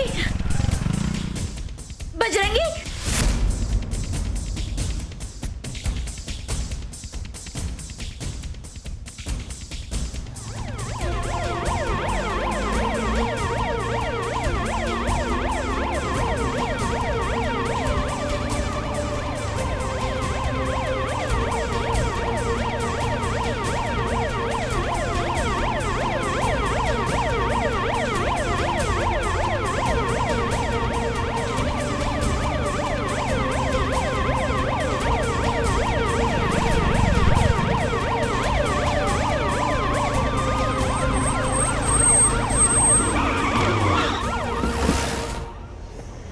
हेलमेट उतारा हूं।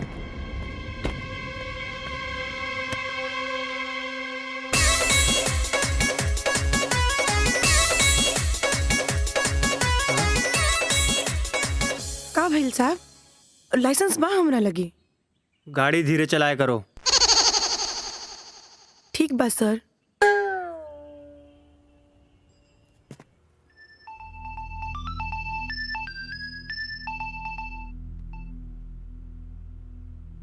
हेलो। अरे डरपोक, पुलिस वाला के पुलिस के जरूरत पड़ेला का? ए बजरंगी, हमरा कोनो पुलिस फोर्स के जरूरत नहीं है। तनी खिड़की से बाहर तो देख।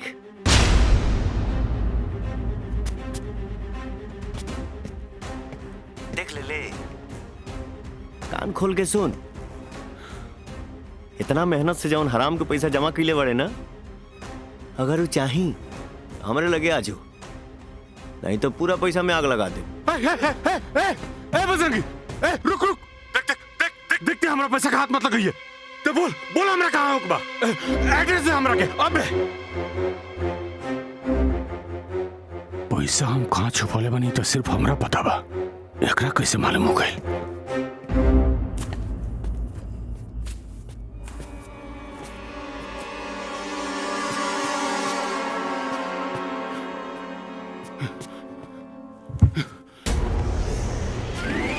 यहाँ कहाँ? जहाँ बुलौले जाऊँ। हाँ ए चाचा, दरवाजा बंद कर दा, बड़ा मजा आवता। ठंडा ठंडा, कूल कूल।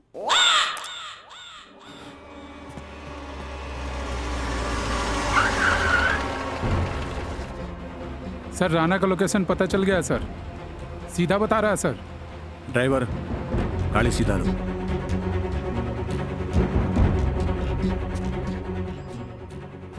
सर आगे से लेफ्ट। यहाँ से लेफ्ट ले लो। लेफ्ट। ए बजरंगी, ला हमारा पैसा दे। हैं? पैसा दे। ले।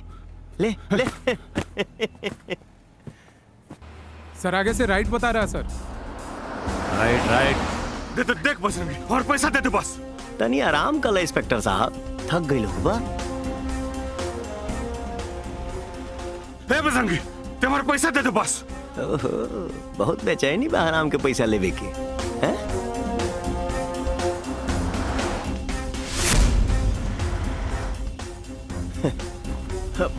ले।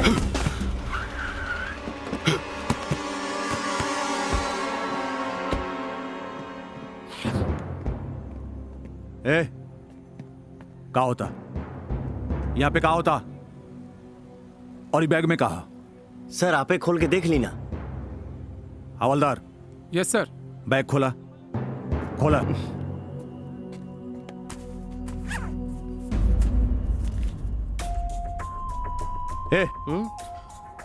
ये पैसा तो हारा? सर हम गरीब आदमी हैं, हमार तो होइए नहीं कह सकत। यहाँ के बहुत बड़का आदमी है। हमार कैसे हो सकता? हम कदे नहीं के करा। होई क्यों के? अच्छा, जब ही पैसा तो रहिए ना हा, इनका रहिए ना हा, फिर पैसा क्या करा?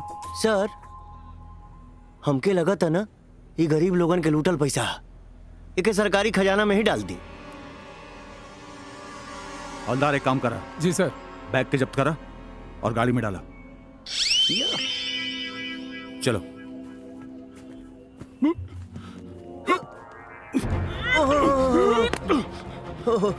हे, हमके लगा था इनके अटैक आइल बा। राणा, हवलदार जल्दी आवा, पहले इनके संभाला, गाड़ी में डालो, सीधे हॉस्पिटल लेके चला, जल्दी।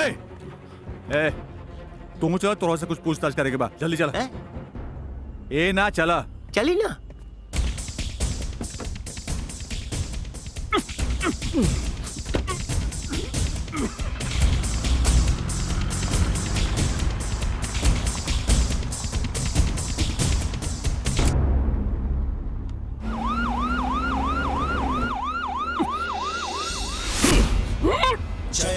इंस्पेक्टर साहब, पहले बोली गड़िया तेज चलाने के काम भाई। जल्दी चलाओ, तबीयत खराब हो रहा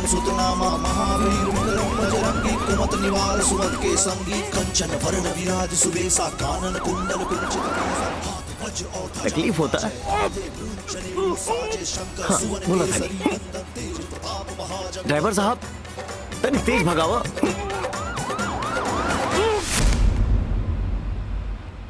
हमरा बाप की बहुत तड़पा तड़पा के मरले बड़ा से धोनी के। अब सारे तू मार।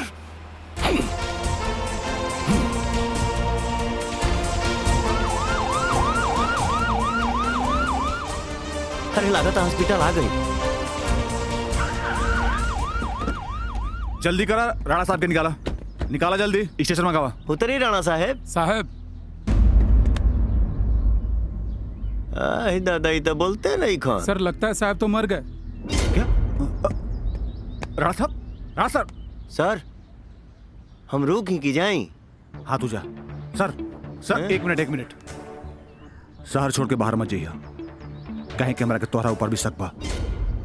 जी ठीक बा। राणा साहब।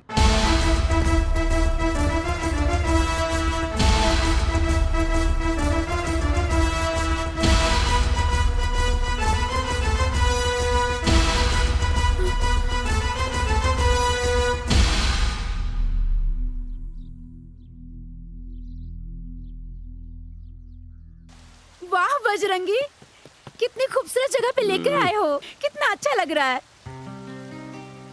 बस हो गई, अब घरे चला। क्यों, कुछ काम है क्या? हाँ। क्या? अरे वो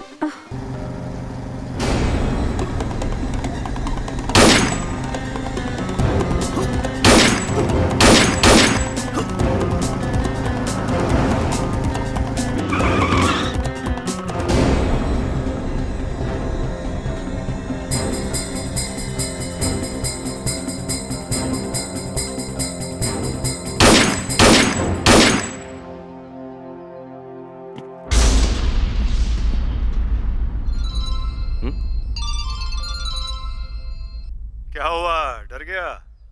ये तो ट्रेलर है बेटा, पूरी फिल्म देखनी है तो घर जा।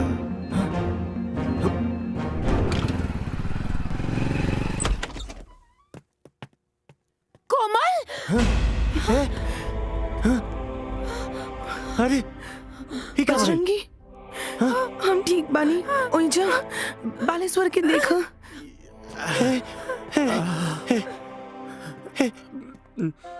हे भाई, भाई हमरा के माफ करता भाई। हम तोर साथ ना दे पोली भाई।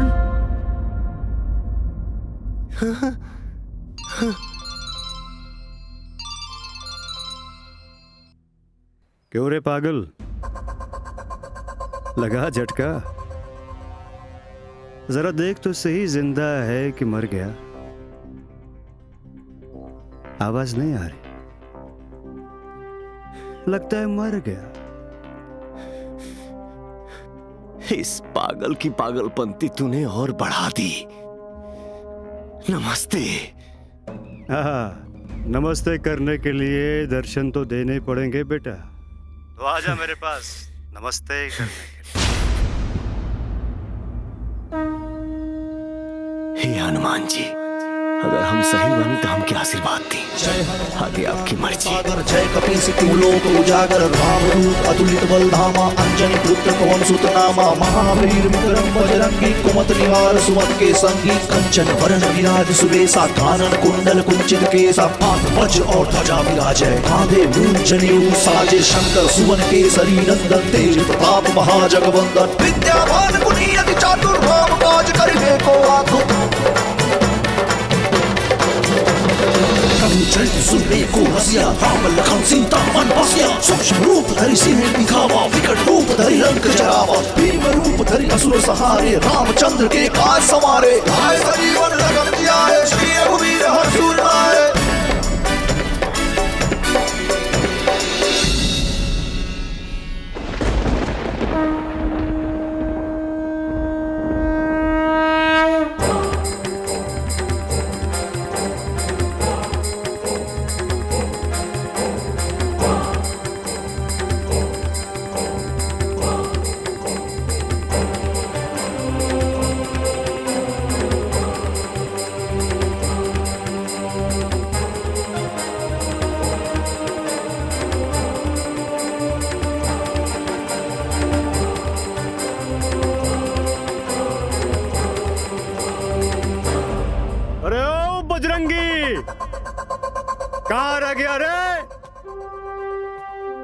अपने हिंदुस्तान में ट्रैफिक भी तो बहुत है, फंस गया होगा कहीं। ए बजरंगी, बजरंगी! इतना जोर से चिल्लाओगे तो बजरंग बली भी आ जाएंगे। हम तो उनके पुजारी हैं। अपने आप को स्टार समझता है क्या?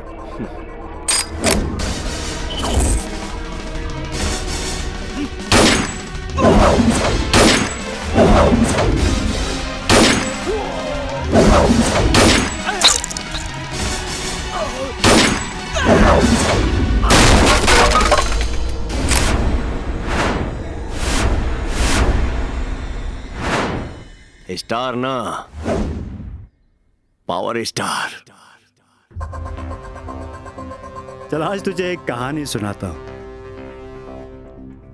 एक बार एक कुत्ता था जो 3-4 लोगों को काटने के बाद खुद को शेर समझना शुरू कर दिया।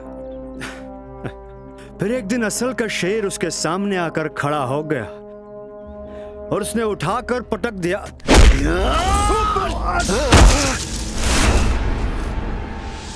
ये लाइन तोरा ऊपर एकदम फिट बा।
ऐसे नहीं मानेगा।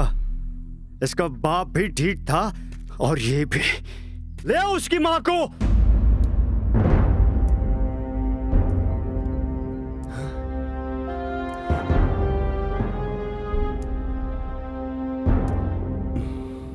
आइए माताश्री आइए।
खत्म करो इसकी कहानी।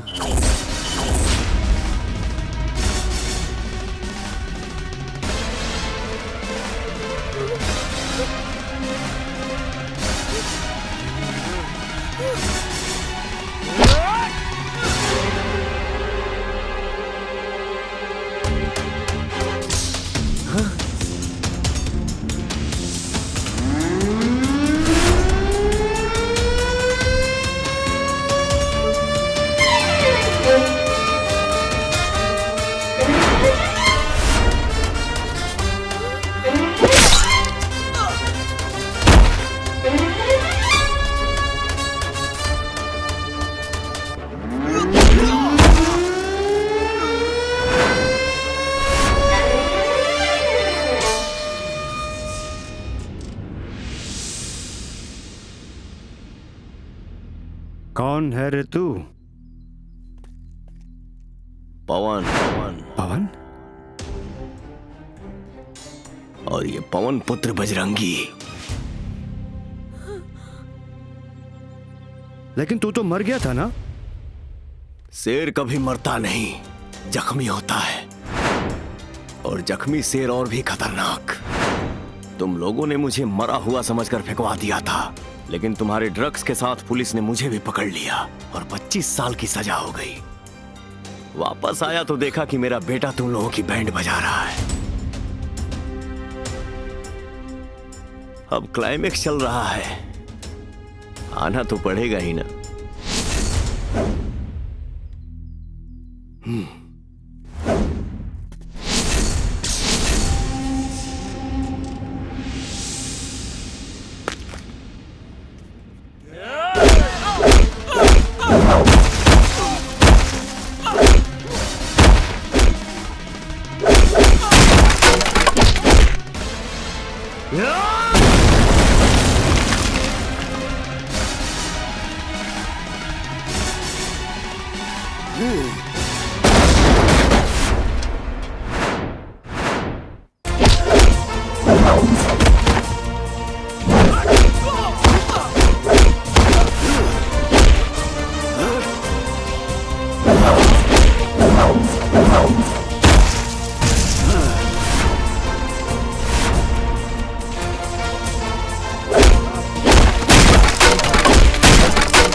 जय हनुमान ज्ञान गुण सागर, जय कपीस तिहु लोक उजागर, रामदूत अतुलित बल धामा, अंजनी पुत्र पवन सुत नामा, महावीर विक्रम बजरंगी, कुमत निवार सुमत के संगी, कंचन वरण विराज सुबेसा, कानन कुंडल कुंचित केसा, हाथ कवच और जनेऊ साजे शंकर, सुवन केसरी नंदन तेज प्रताप, जगवंदन विद्यावान गुणी अति चातुर, राम काज करे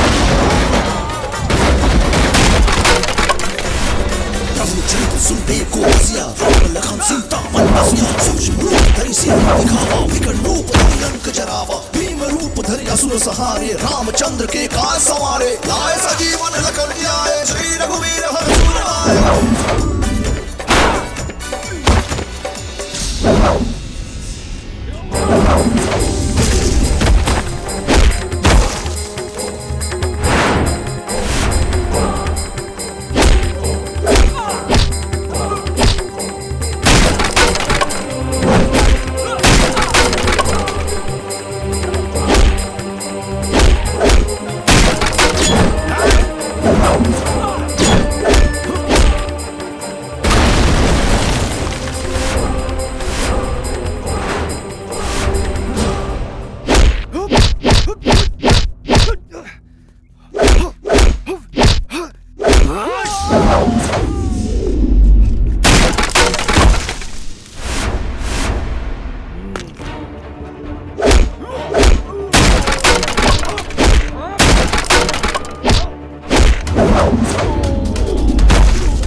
पवन सिंह बेटा मूड बनता है तो मूड़ी तोड़ देता हूँ।